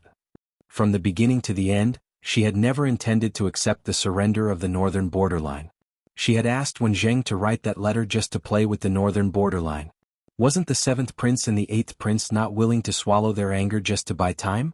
If they found out that their hard work was in vain, they would definitely feel bitter. The people of the northern borderline are innocent, but their rich and powerful are not. They will only be a disaster if they are kept alive. Jiang Pingji's eyes were cold and flashed with a cold, murderous intent. The people are easy to deal with. As long as you ensure that they do not have to worry about food and clothing, they will be deeply grateful. But the rich and powerful are different. Their greed and desires are endless. If we accept their surrender, it will be difficult to deal with them in the future. Instead of keeping them alive and becoming a disaster, we don't know when they will cause trouble for others. It is better to completely strangle them early on to avoid future worries. Sun Wen deeply agreed with this.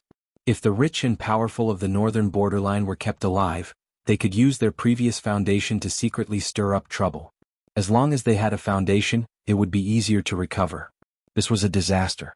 Their lord was someone who had her eyes on the world. How could she waste her energy on lowly people? Jiang Pingji said to Sun Wen, "If they are still unwilling to die when the time comes, then give them a quick death and send them on their way." Sun Wen nodded in agreement. Time flew and another day passed. Jiang Pingji's army surrounded the royal city. Although they did not curse, they gave them endless pressure. The imperial court had not made a decision. Seeing that the 7th prince and the 8th prince could not hold on any longer, the nobles of the northern borderline were ready to make a move. They could not wait any longer. Jiang Pingji was about to rest when familiar footsteps came from outside the tent, followed by a familiar voice. "My lord, are you asleep?" Jiang Pingji got up and lit a candle. She said, "Zishao, come in." "What's the matter?" After getting permission, Wei Ci opened the tent curtain and entered. He saw his lord holding an oil lamp. Half of her face was dyed a warm orange by the dim candlelight. Her brows looked even more gentle. Wei Ci saw that she was dressed rather neatly. He lowered his head slightly and reported, "There is movement in the royal city of the northern borderline." Jiang Pingji raised her eyebrows and frowned. She asked him, "What movement?"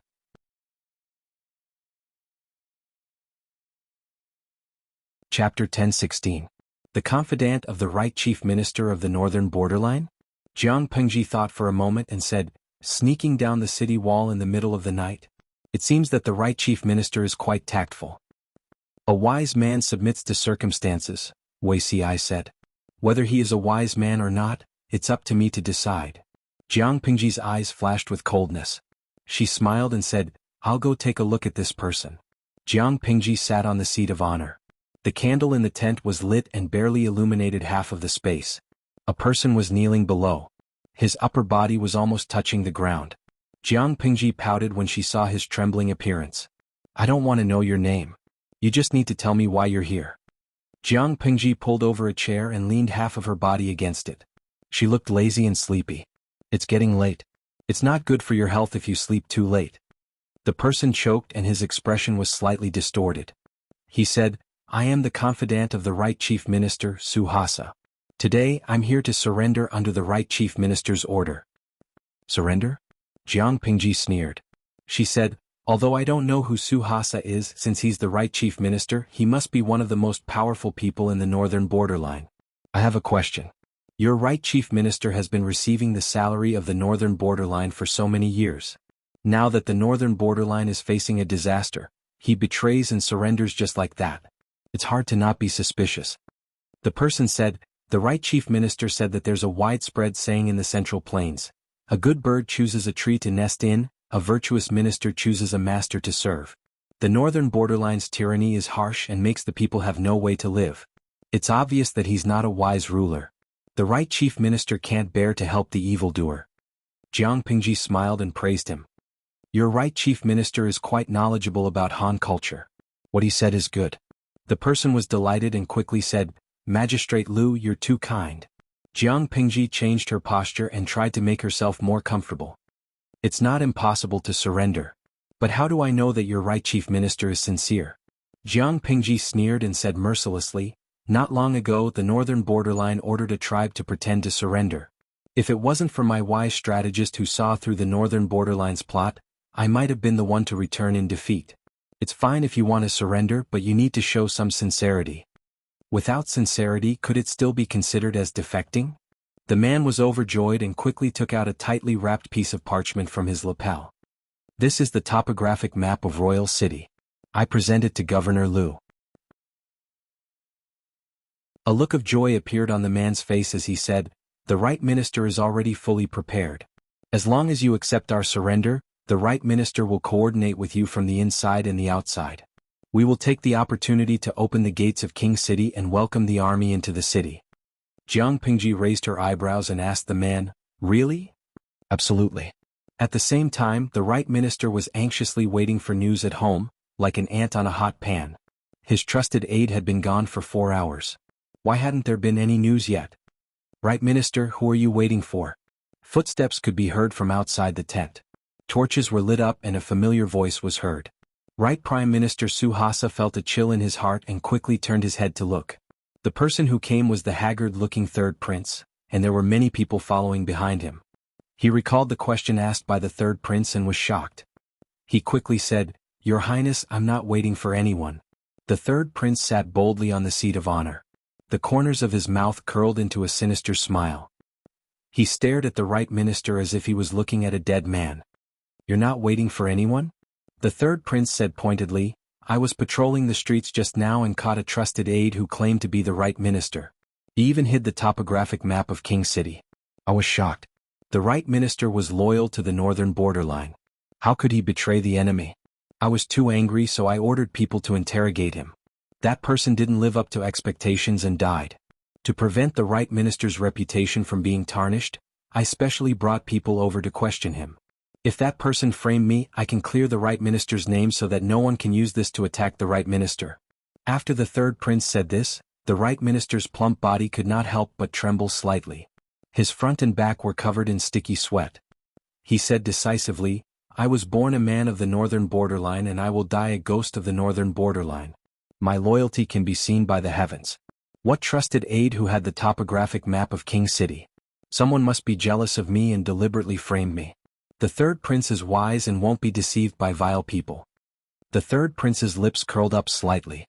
He said, the right minister is also an old man of 2 dynasties. You are my father's right-hand man. I naturally trust you. The right minister nodded repeatedly, fully demonstrating what servile meant. The third prince sneered in his heart. That old man. The third prince made up his mind and continued, although the right minister was slandered, he is not completely innocent. In the future, you have to restrain your subordinates and don't let others take advantage of the loopholes. I have already killed that trusted aide and sent someone to bring this topographic map to Lu Buwei. The right minister opened his eyes wide in shock. It seemed that he did not hear what the third prince said. The dagger is revealed. The third prince said in a voice that only the 2 of them could hear, whether it is success or failure, it all depends on today. As long as Jiang Pingji died, no, even if she was only seriously injured, the northern borderline could take the opportunity to catch their breath. The right minister's mouth was dry. He was so scared that he broke out in a cold sweat. He looked at the third prince with respect and fear. The third prince left the right minister's residence, but his expression did not relax. Instead, it was so serious that it could drip water. The sixth prince was the acting king, but he was useless. He did not have the ability to suppress the officials. The hearts of the people in the court were wavering. Many people already had the idea of surrendering. They would make their move in a day or 2. The third prince simply brought people to wait for them. Sure enough, they caught many of them. Master, is the northern borderline really doomed? The third prince was filled with unwillingness. I don't believe it. Because of his unwillingness, he used the trick of sending his trusted aide to pretend to be the right minister's aide and take the opportunity to assassinate Lu Shi. If he succeeded, once Lu Shi was dead, the enemy would definitely retreat. The northern borderline would still have room to counterattack. If he failed, Lu Shi had learned his lesson. Let's see if he still dared to accept the nobles from the northern borderline who surrendered. Maybe they would be killed as soon as the messenger expressed his intentions.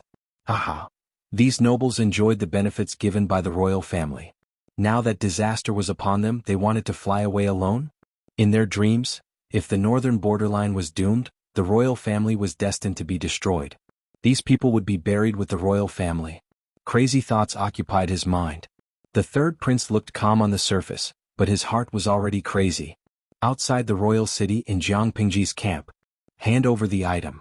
If it's true, your right minister will be rewarded handsomely. Jiang Pingji pointed at the table in front of her. The man bowed and stepped forward, holding the topographic map of the royal city in both hands. The man was less than 5 steps away from Jiang Pingji. She suddenly asked, "Oh right, your right minister is so knowledgeable. Has he heard of a word in the Han family? What word?"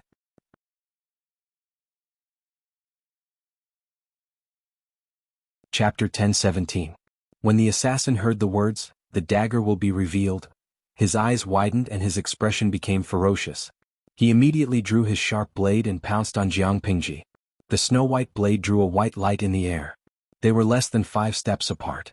If he could seize the opportunity to kill this person, it would be worth it even if he had to sacrifice his life. However, Jiang Pingji was not a weakling.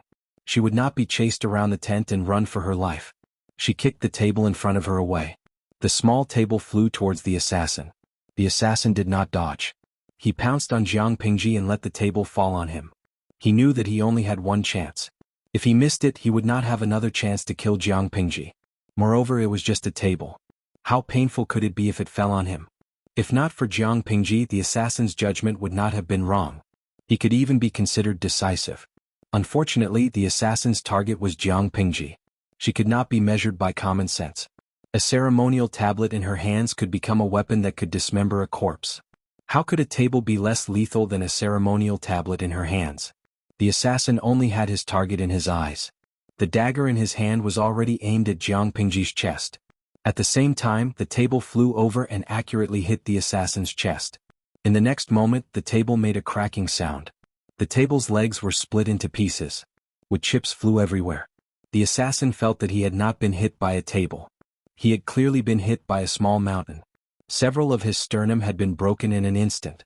Because of the huge force of the attack, he was sent flying backward for more than 10 feet.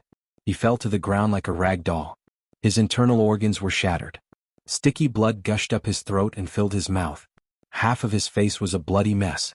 Jiang Pingji stood up leisurely. Her expression was calm as usual. The strategist in the tent was speechless. Everything had ended before it had even begun. Feng Zhen maintained his posture of pouncing forward. His expression was frozen in an awkward angle. He looked comical and awkward.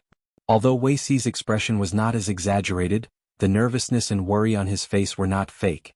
His pale and pretty lips were stained with a layer of white. My lord. Feng Zhen looked at the sawdust on the ground in disbelief. He couldn't believe his eyes. This table was not made of wood. It was clearly made of pure gold and silver.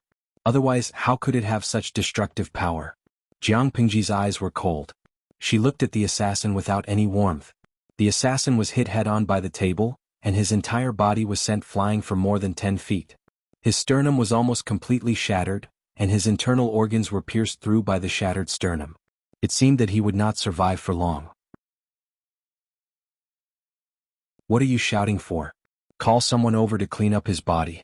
I'll have nightmares if I leave it here. Feng Zhen, nightmare? My lord, are you serious? Feng Zhen came back to his senses. He realized that he was so scared that he was breaking out in a cold sweat.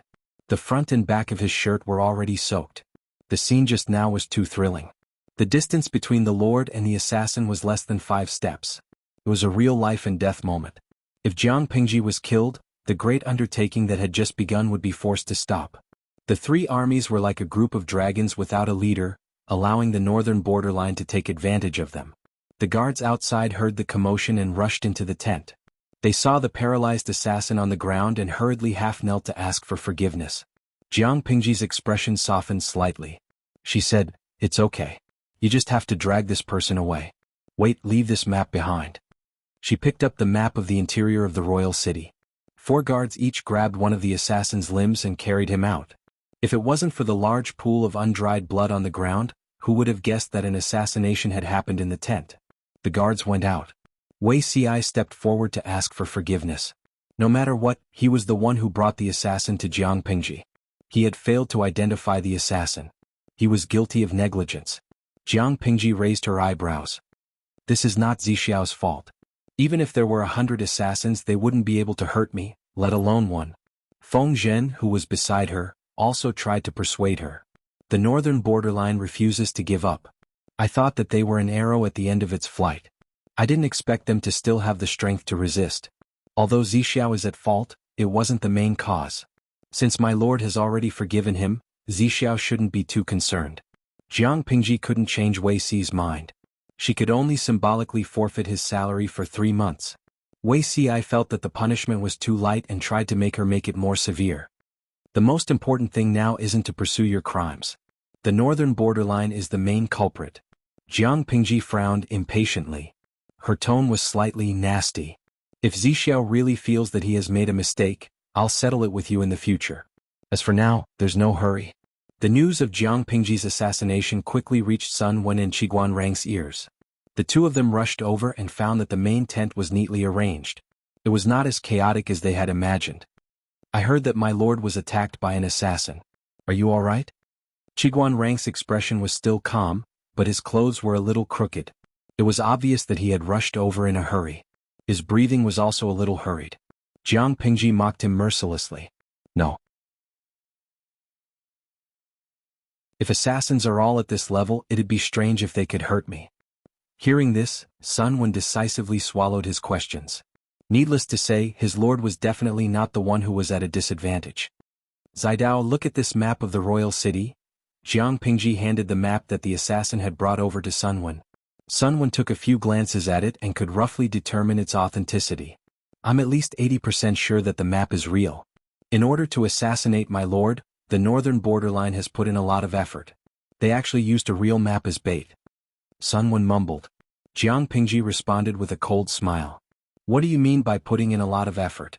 If that's the case, the right chief minister is really pitiful. Sun Wen frowned. The assassin used the right chief minister of the northern borderline as an excuse? The northern borderline had always looked down on the Han family of the Central Plains.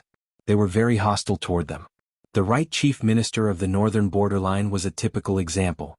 I forgot to mention that the left chief minister of the northern borderline was Wu Liba. Unlike the Central Plains, where the right was respected, the northern borderline had always respected the left. That's not all. Jiang Pingji said with certainty, in my opinion, the right chief minister most likely sincerely wanted to defect, so the map he brought was also real. But he never expected that the messenger he sent would be intercepted halfway and replaced. Jiang Pingji became vigilant when she saw the assassin. This was because the assassin had developed a murderous intent towards her. If it was someone who truly defected, that person might have evil intentions, but he would never dare to have murderous intent. Jiang Pingji also discovered that the assassin's clothes did not fit him very well. They looked wrinkled and wrinkled. Others would think that they were wrinkled from squatting, so they looked messy. However, Jiang Pingji had a good grasp of the measurements. She knew in her heart whether the clothes were not neatly dressed or not fitting. The assassin's clothes were very likely not his own.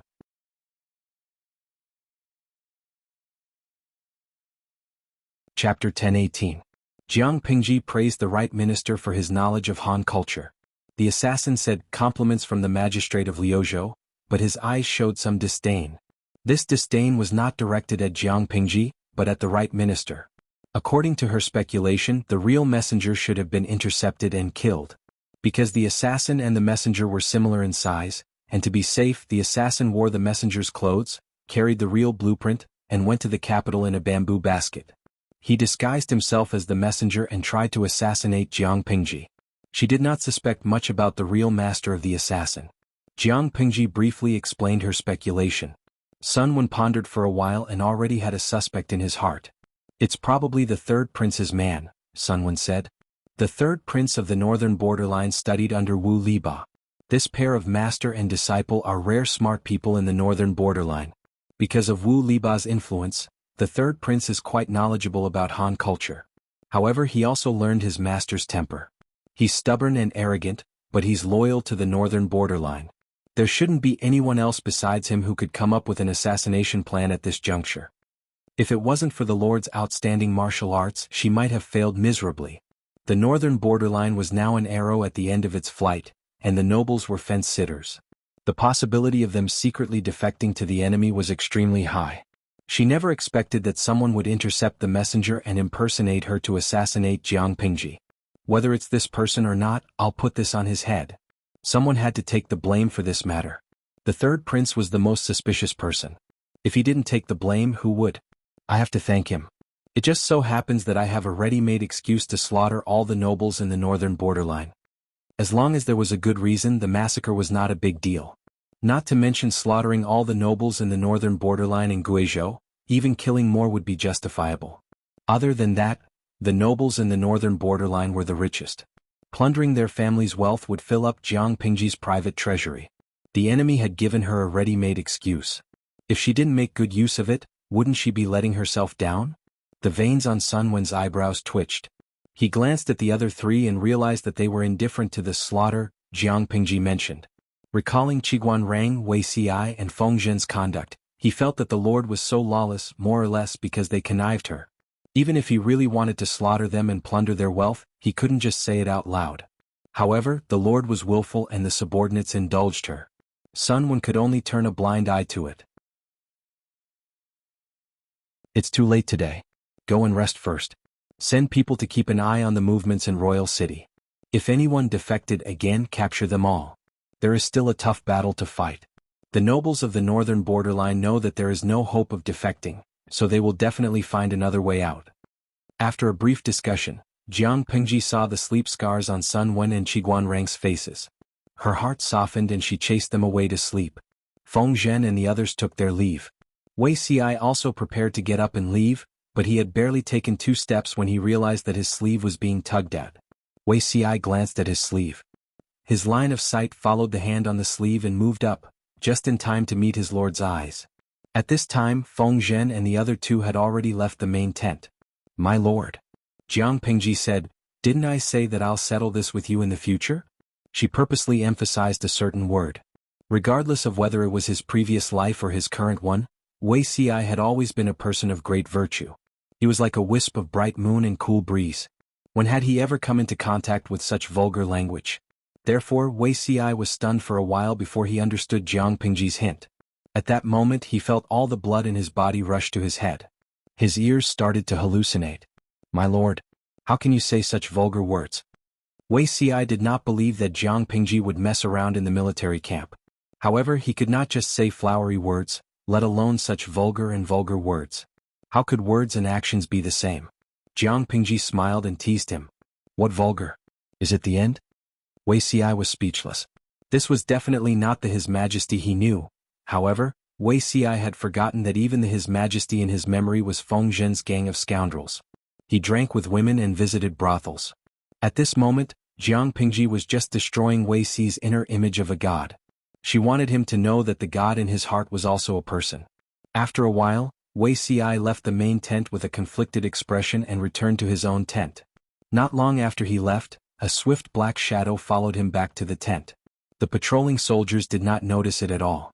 Wei Ci looked at Jiang Pingji and sighed again and again. "My lord, you have to go back once the sky is bright, so as not to cause panic among the people." Wei Ci did not have the ability to sneak out of the main tent without arousing suspicion, but Jiang Pingji could sneak out of Wei Ci's tent without being discovered. It was obvious that there was nothing going on between them, but they still acted like they were having an affair. Wei Ci was also mentally exhausted. Jiang Pingji did not care so much. The weather was still hot. Wei Ci's body temperature was relatively low. It was comfortable to hold him. She had a good night's sleep. The third prince, who was still waiting for news, was in despair. If the assassination was successful, the camp of the traitor Lu would be in chaos. However, after one night, the order of the camp remained the same. It could be seen that the confidant he sent out had failed in the assassination.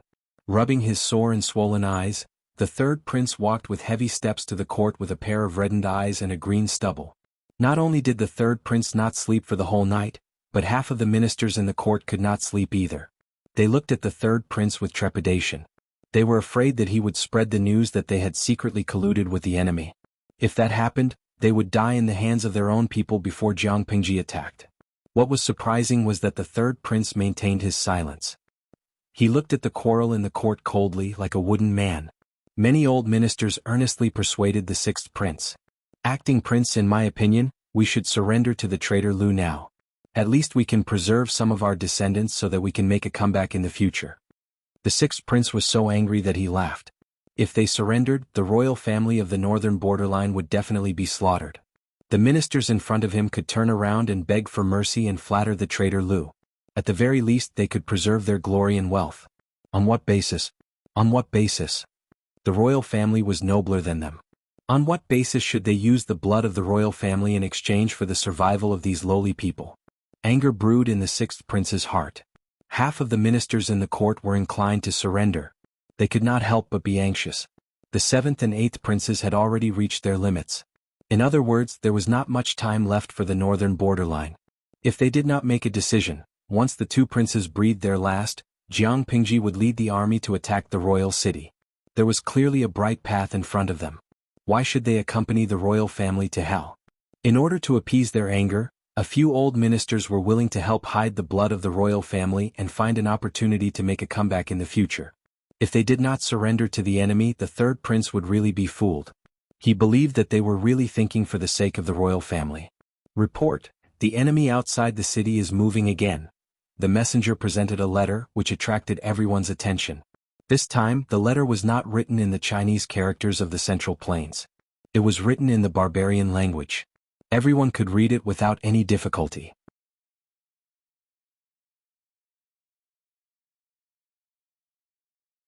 Chapter 10:19. In terms of poison, no one could beat Jiang Pingji. Not only was her mouth poisonous, but her ability to invert right and wrong was something that others could only look up to.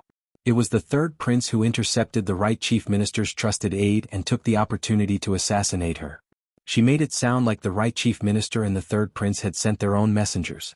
She accepted the third prince's surrender and promised that if the third prince helped her to take down King City, she would spare his life. Seeing that the deal was about to be concluded, the right chief minister also sent his men to surrender. Who knew that the surrender was fake and the assassination was real. She was lucky to escape. In her anger she killed both of them. One of them was burned to ashes and the other was hung outside the camp. The third prince had never imagined that Jiang Pingji would lie. She was trying to force him to his death. The sixth prince glared at the third prince. His eyes were vicious and sinister, as if he wanted to skin the third prince alive. The eldest prince saw the situation and quickly stepped forward to persuade him. Anyone could betray the third prince, but not the third prince. Please calm down, acting prince. You have a deep brotherhood with my third brother. You know him very well. How could he betray the country?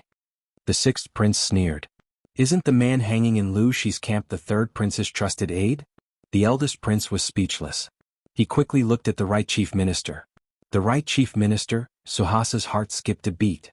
His plump cheeks were covered in sticky sweat. He was terrified. He knew that if he proved that the third prince did not betray the north borderline, he would be admitting that he had betrayed the north borderline. For the sake of his own life, he could only insist that the third prince had sent his trusted aide to the enemy. He had sent his aide to assassinate Lu Shi. The eldest prince threatened, "Right chief minister, think carefully before you speak." He did not have a good relationship with the third prince, but he could not allow him to be slandered to death. The right chief minister Suesa secretly clenched his teeth, but his words indirectly sentenced the third prince to death. Last night I sent my trusted subordinates to assassinate that traitor Lu.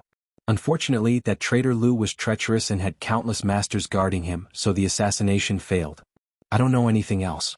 As soon as the right minister's voice fell, the third prince's face turned pale. The scene in front of him was dim and uncertain. His legs were weak and he almost couldn't stand straight. Good, you are really my good brother. The sixth prince laughed in anger and pointed at the third prince. Guards, now that we are facing a great enemy, we brothers should work together to fight against that traitor Lu. How can we fight among ourselves and harm ourselves? The first prince tried to stop him. Acting king, you can't trust the words of that traitor Lu. Didn't that demoness set up a scheme to make you kill third brother? The sixth prince was so enraged that half of his face had turned ashen. How dare you? Are you the substitute king or am I the substitute king? There's no place for you to speak here, back off. The first prince had no choice but to retreat. Although the third prince was not killed on the spot, he was arrested and imprisoned. Third brother, I will think of a way to protect you. Sixth brother is no longer reliable, he has already gone mad. The eldest prince secretly went to the prison to comfort the third prince. The third prince sneered and declined to comment.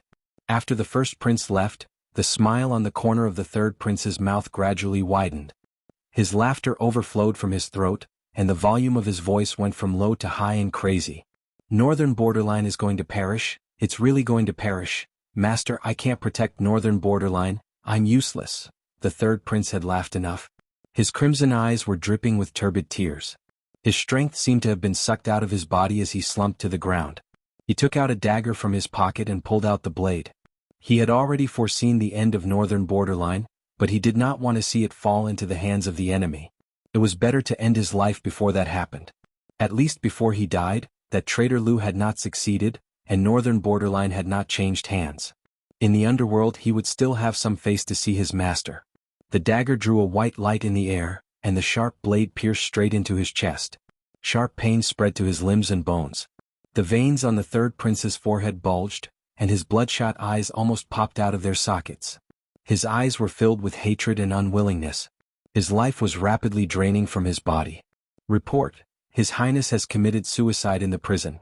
The first prince heard the news and was so shocked that his mind went blank. Third brother, committed suicide? The sixth prince's reaction was similar, but he asked a question. Third brother really committed suicide to escape punishment?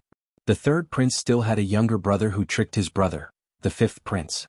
Although the fifth prince was very stupid and had always been a hindrance to his brother, when he heard the news of his brother's death, he immediately rushed to the palace to make a scene. The imperial court was in a mess and the right chief minister was uneasy. Only the real culprit was still laughing at the situation. Feng Zhen and the others had always felt that they were ruthless enough, but when it came to their lord, they felt that they were still far from it. She got rid of a thorn in her side without any bloodshed. Who else could it be? It was a pity that such a lord did not become a counselor. Sun Wen sighed faintly. Meeting the lord, Northern Borderline's fate has come to an end. Although it was said that the winner took all and the loser was in the wrong, there was still the feeling of the fox mourning the death of the rabbit. It was rare for Northern Borderline to have two smart people, but they both died under the lord's schemes. Wuxia said, "The lord is the child of destiny. Northern Borderline fighting against her will naturally lead to death." Sun Wen looked up at Wuxia. The other's expression was very calm, without the slightest hint of flattery. The child of destiny? Unifying the world and dominating the 9 states, Wuxia said. "Do you not believe me?" Sun Wen chuckled and stroked his beard. "If that's the case, I've made a huge profit. I've made a huge bet." No matter how tragic the third prince's death was, he was just an enemy. Wuxia and the others did not have the time to pity him. The army rested for 2 days and prepared to attack Northern Borderline again. When the loud horn sounded, hundreds of thousands of soldiers surrounded King City. Everyone in the city was in a state of panic. 7th Prince and 8th Prince are not dead yet. What does that traitor Lu mean by this? 6th Prince, who had a pair of thick dark circles under his eyes, questioned the officials in an irritable manner. The officials were anxious, and only after a long while did one person step forward. This person said in a trembling voice, "Acting King, that traitor Lu ordered people to cut the ropes on the 2 princes. 6th Prince was so shocked that his face turned pale. 3 days had passed. 7th Prince and 8th Prince were extremely tenacious. They had not breathed their last and even had some consciousness left. Military Counselor Feng, those 2 are still breathing." Feng Zhen put his hands in his sleeves and closed his eyes slightly. He sneered. "Still breathing? Cut the ropes and they're not breathing anymore." The soldier's heart skipped a beat. He obeyed and climbed up the archer tower. 7th Prince and 8th Prince were still in a daze. When they heard that they were going to cut the ropes, their eyes lit up. 8th Prince coughed up blood and said in a hoarse voice, "Traitor Lu, how dare you go back on your word?" Although 7th Prince did not say anything, his expression was also crazed. The soldier ignored the 2 of them and cut the ropes with his sword. The archer tower was extremely tall. Even a living person would die if they jumped down, let alone 7th Prince and 8th Prince who were on their last breath. When the 2 corpses landed on the ground, Jiang Pingji pulled out the sword from her waist and pointed it at King City of Northern Borderline.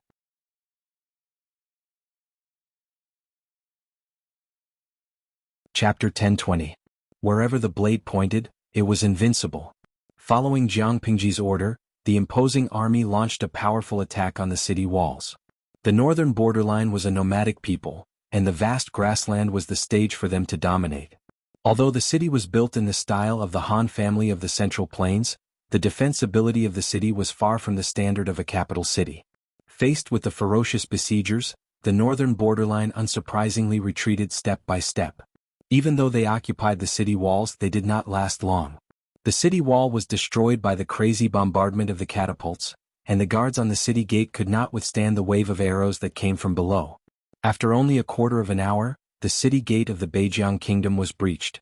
Jiang Pingji led the army up the city wall and opened the 4 city gates. Report. Acting King, that traitor Lu has broken through the city gates and is leading his troops to attack the imperial court. Report. Thief Lu is leading troops to attack the imperial court. A gate has fallen. Report. Bad news came one after another. The 6th Prince was wearing the dragon robe that only the king of the Northern Borderline was qualified to wear. He sat on the throne in a daze as if he did not hear what the messenger had said. He stared blankly ahead as if waiting for someone. It was unknown when the officials in the court had dispersed. A large number of palace maids hurriedly packed up their belongings and prepared to escape. Everyone only cared about themselves. How could they care about others? The enemy's shouts were getting closer and closer. The 1st Prince and the 5th Prince, who didn't have time to escape, put on their armor and led the remaining soldiers to make a last stand. Seeing that the imperial court was about to fall, the 6th Prince seemed to have sensed something and finally came back to his senses. A hint of madness appeared on his pale and tired face. He got up from the throne and walked down the stairs leisurely. He poured the candle oil that he had prepared in the morning all over the tent and the luxurious tassels used for decorations. The sixth prince murmured with a ferocious expression. I will always be the king of the northern borderline. He waved his hand and knocked over the 9 dragons playing with Pearl's bronze lamp used for illumination in the tent. The flame that fell from the lamp touched the lamp oil, and the fire spread rapidly. He splashed oil on his clothes, and in a short time he had turned into a man of blazing fire. As the raging fire burned his body, the sixth prince uncontrollably let out a blood-curdling scream that sounded like a ghost being tortured. The scream was so shrill that anyone who heard it would feel their hair stand on end. After a fierce battle, the first prince and the fifth prince were covered in blood. Their bodies were covered in wounds and they were on the verge of death. But no matter how they killed or how they tried to break out of the encirclement, the enemy seemed to be endless, forcing them to retreat step by step. Royal court. Out of the corner of his eye, he saw the blazing flames in the direction of the royal court. The first prince was shocked. Sixth brother, he had thought that with the sixth prince's temperament, he would lead the crowd to beg for mercy from the enemy. He had not expected that the sixth prince would choose to burn himself. The eldest prince was distracted, but his enemy was not. Facing the siege of a dozen soldiers armed with spears, they had no strength to resist. Puff, puff. The sound of a spear piercing into flesh and blood rang out. The first prince and the fifth prince had their backs against each other. Long spears were stuck in front of them, and their bodies were riddled with bloody holes from which scarlet blood flowed. Swallowing their last breaths, they closed their eyes unwillingly, taking away their last reluctance to leave this world. Jiang Pengji studied the topographic map of the royal city of the northern borderline overnight and figured out the residences of the nobles. After conquering King City, she immediately sent people to surround these places and stop the nobles from the northern borderline who intended to escape. People could die but their property had to be left behind. Climbing up the broken city wall, Qiguanrang squinted slightly. There was an indecipherable look in his eyes. Ever since I was born, I never thought that one day I would be able to climb this city wall and overlook the once arrogant and insufferably arrogant northern borderline. Qiguanrang's hand in his sleeves clenched the feather fan tightly. This was the only way he could restrain his urge to lose control and vent his anger. The northern borderline was a huge rock that pressed down on his heart. When he occasionally thought of it, he always felt breathless. Now that he had completely stepped on it, he turned around and looked. The northern borderline, which was once like a mountain, did not seem like much. Among the officials under Jiang Pengji, his background and social status were only slightly higher than Su Ke's. He was the son of a Han woman and a northern borderline horse bandit. He was born a filthy bastard. The Han people despised him and the northern borderline could not tolerate him. If he was not smart and had a more meticulous mind than others, how could he have grown up safely? In the end, Qiguanrang still sided with the Central Plains. Qiguanrang had a mother who was willing to compromise, a teacher who taught him earnestly, a wife who was deeply in love with him, and a lovely daughter. Qiguanrang had chosen his own side. The existence of the north borderline had become a thorn in his heart, constantly reminding him of his unbearable birth. There will be no more northern borderline in the future. Wei Xi saw Qiguanrang secretly climbing up the city wall. He was afraid that something would happen to him, so he quietly followed and watched him. Qiguanrang heard Wei Xi's voice and did not look surprised. He did not directly answer Wei Xi's statement. He only said lightly, as long as the northern borderline still exists, there will always be new herdsmen. They will become the new northern borderline. The crux of the northern borderline's barbarism and bloodthirstiness was never bloodline. Even if the Han people lived in the northern borderline, they had to adapt to the environment there.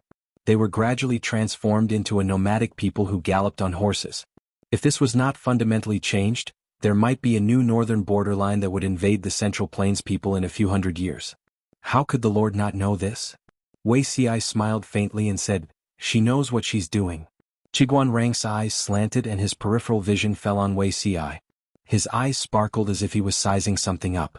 After a while he said, "Is she the one who knows what she's doing, or are you the one who knows what you're doing?" Wei Xi's heart skipped a beat. He said calmly, "Wenjing, what do you mean?" Qiguanrang folded his hands in his sleeves and looked calm. The corners of his lips curled up slightly, but there was not a trace of warmth in it. He said, "The Lord will always be the Lord. If she finds out that you have any disloyal intentions, Wei Zixiao, you and I will definitely fight it out." Wei Xi suddenly thought of the meteorite warning in his previous life. Looking at Qiguanrang's expressionless face, he vaguely understood something. No one in the world can be more loyal to her than me. Qiguanrang snorted and did not comment. Although Wei Ci was a warm person, Qiguanrang was very suspicious.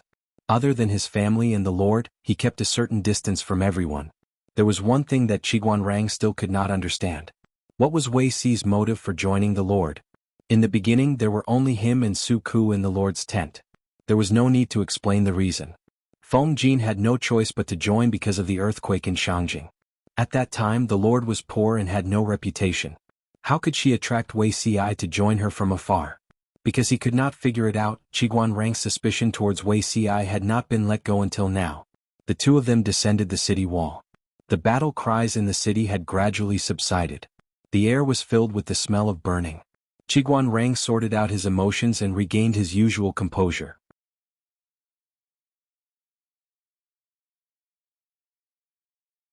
Chapter 1021. Wenjing and Zixiao, you're here. Where did you go? I couldn't find you. Jiang Pingji's armor was covered in blood. Some were fresh, some were dried and dark. She looked like she had just returned from the battlefield. The broadsword beside her had countless cuts. The edge of the blade was curled up, and there were pieces of flesh hanging on it. Jiang Pingji didn't feel anything. She held a few gold ingots in her left hand and a dozen strings of pearls in her right. She was surrounded by chests of all sizes. Each chest was filled with countless gold, silver, and jewelry. They were so bright that they were blinding. That was not the end of it. More soldiers came over with boxes. Looking at their strenuous movements, one could imagine how heavy the boxes were. Without exception, these boxes were looted from the private storehouses of the nobles and the royal family.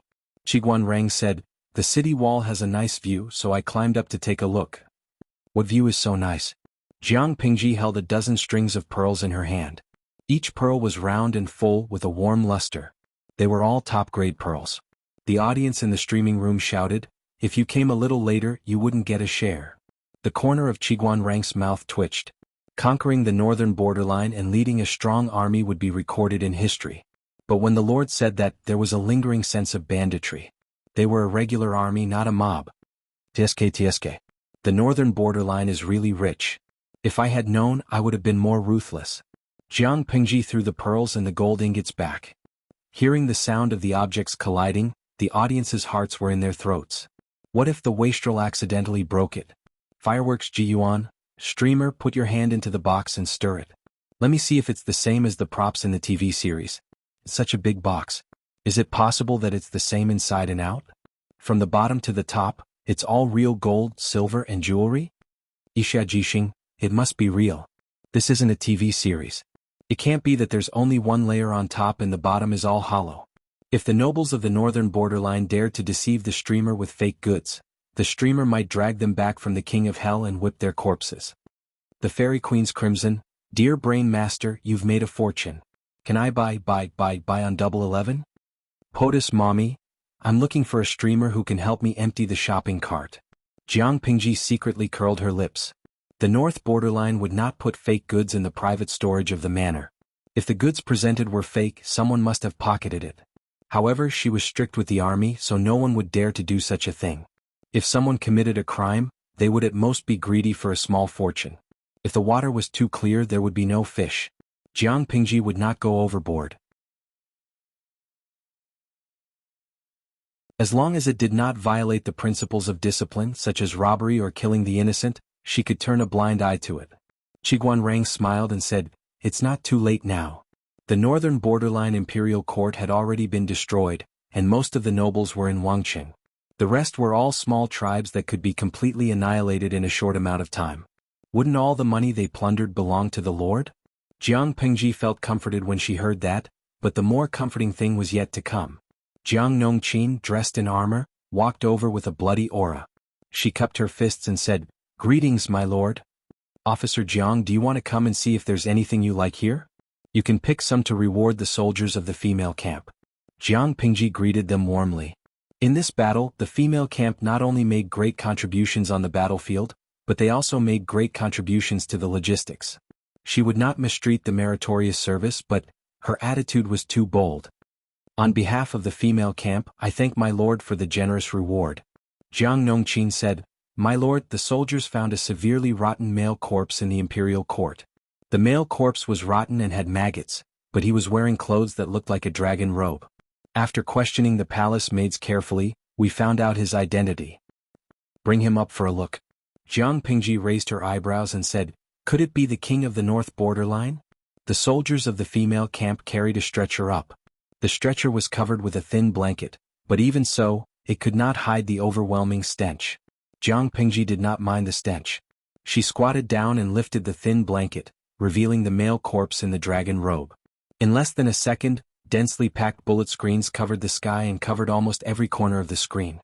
The audience was experienced and knowledgeable, but they had never seen a male corpse that had rotted to such a serious extent. The taste was too strong. Half of his face had rotted away. Corpse fluid flowed everywhere. Densely packed maggots crawled out of his half-exposed nose bone and burrowed into the hole below his brow bone. There was almost no part of his skin and flesh that was unscathed. Upon closer inspection, there were also white and fat maggots wriggling inside. His neck and collarbone were almost rotten. His skin and flesh hung unstably. One could vaguely see maggots crawling up and down his collarbone and neck bone. Further down, the audience did not dare to watch it all. They all went to vomit. However, Jiang Pingji said calmly, looking at the age of his bones, his age does match. Jiang Nongqin also sighed with emotion.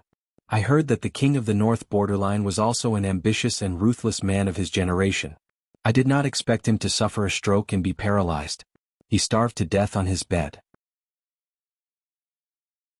His corpse had rotted to this extent, but no one collected it. This kind of ending is really sad. Each of his 9 princes had died a tragic death. Even he had ended up in such a state. Sad. Jiang Pingji sneered. In troubled times, human life is like grass. If I fail, I may end up worse than him. No matter what, at least the king of the north borderline would have a complete corpse. In troubled times, many people died without a complete corpse. Jiang Nongqin said, my lord, your martial arts are prosperous. You will certainly live a long and peaceful life. Jiang Pingji could not help but laugh. Carry it down and burn it? Leaving a rotting corpse will easily cause an epidemic. It's not clean. The corpse of the king of the north borderline was carried down. Li Yun brought up another 4 corpses. Who are they? One was charred, another had livor mortis, and the other 2 were badly mutilated. Even their own mothers would not be able to recognize them. Li Yun, who was at the side, said, according to identification, this charred corpse is the 6th son of the king of the north borderline. This is the 3rd son. Looking at the wounds, they probably committed suicide. His corpse was found by the soldiers in the prison of the north borderline. The other 2 are the eldest and 5th sons of the king of the north borderline. Jiang Pingji silently calculated in her heart. All 9 princes of the north borderline had died in battle. She rubbed her brows and waved her hand. Send their corpses down and deal with them together. A family was particular about reunion and tidiness. Thinking about it this way, she felt that she was quite kind. Not long after, Fu Wang came over to report. My lord, all the people have been captured. Please make an inventory. In a place like Wangqing, the number of nobles might be more than the number of mosquitoes. Fu Wang handed over a booklet. In it, the names of all the nobles of the north borderline were recorded in detail. Following the names were the number of their family members. The total number was close to 15,000. Jiang Pingji glanced at it briefly and put it aside. Her expression was cold and almost emotionless. She said, the army has surrounded Wangqing so tightly that not even a drop of water can trickle through. Now even a mosquito can't fly out. If there are any fish that slip through the net, Fu Wang, bring your head to see me. Fu Wang cupped his fists and said, this subordinate obeys. The deputy general followed behind Fu Wang and left. After walking far away, he asked hesitantly, General, those people, have they all been killed?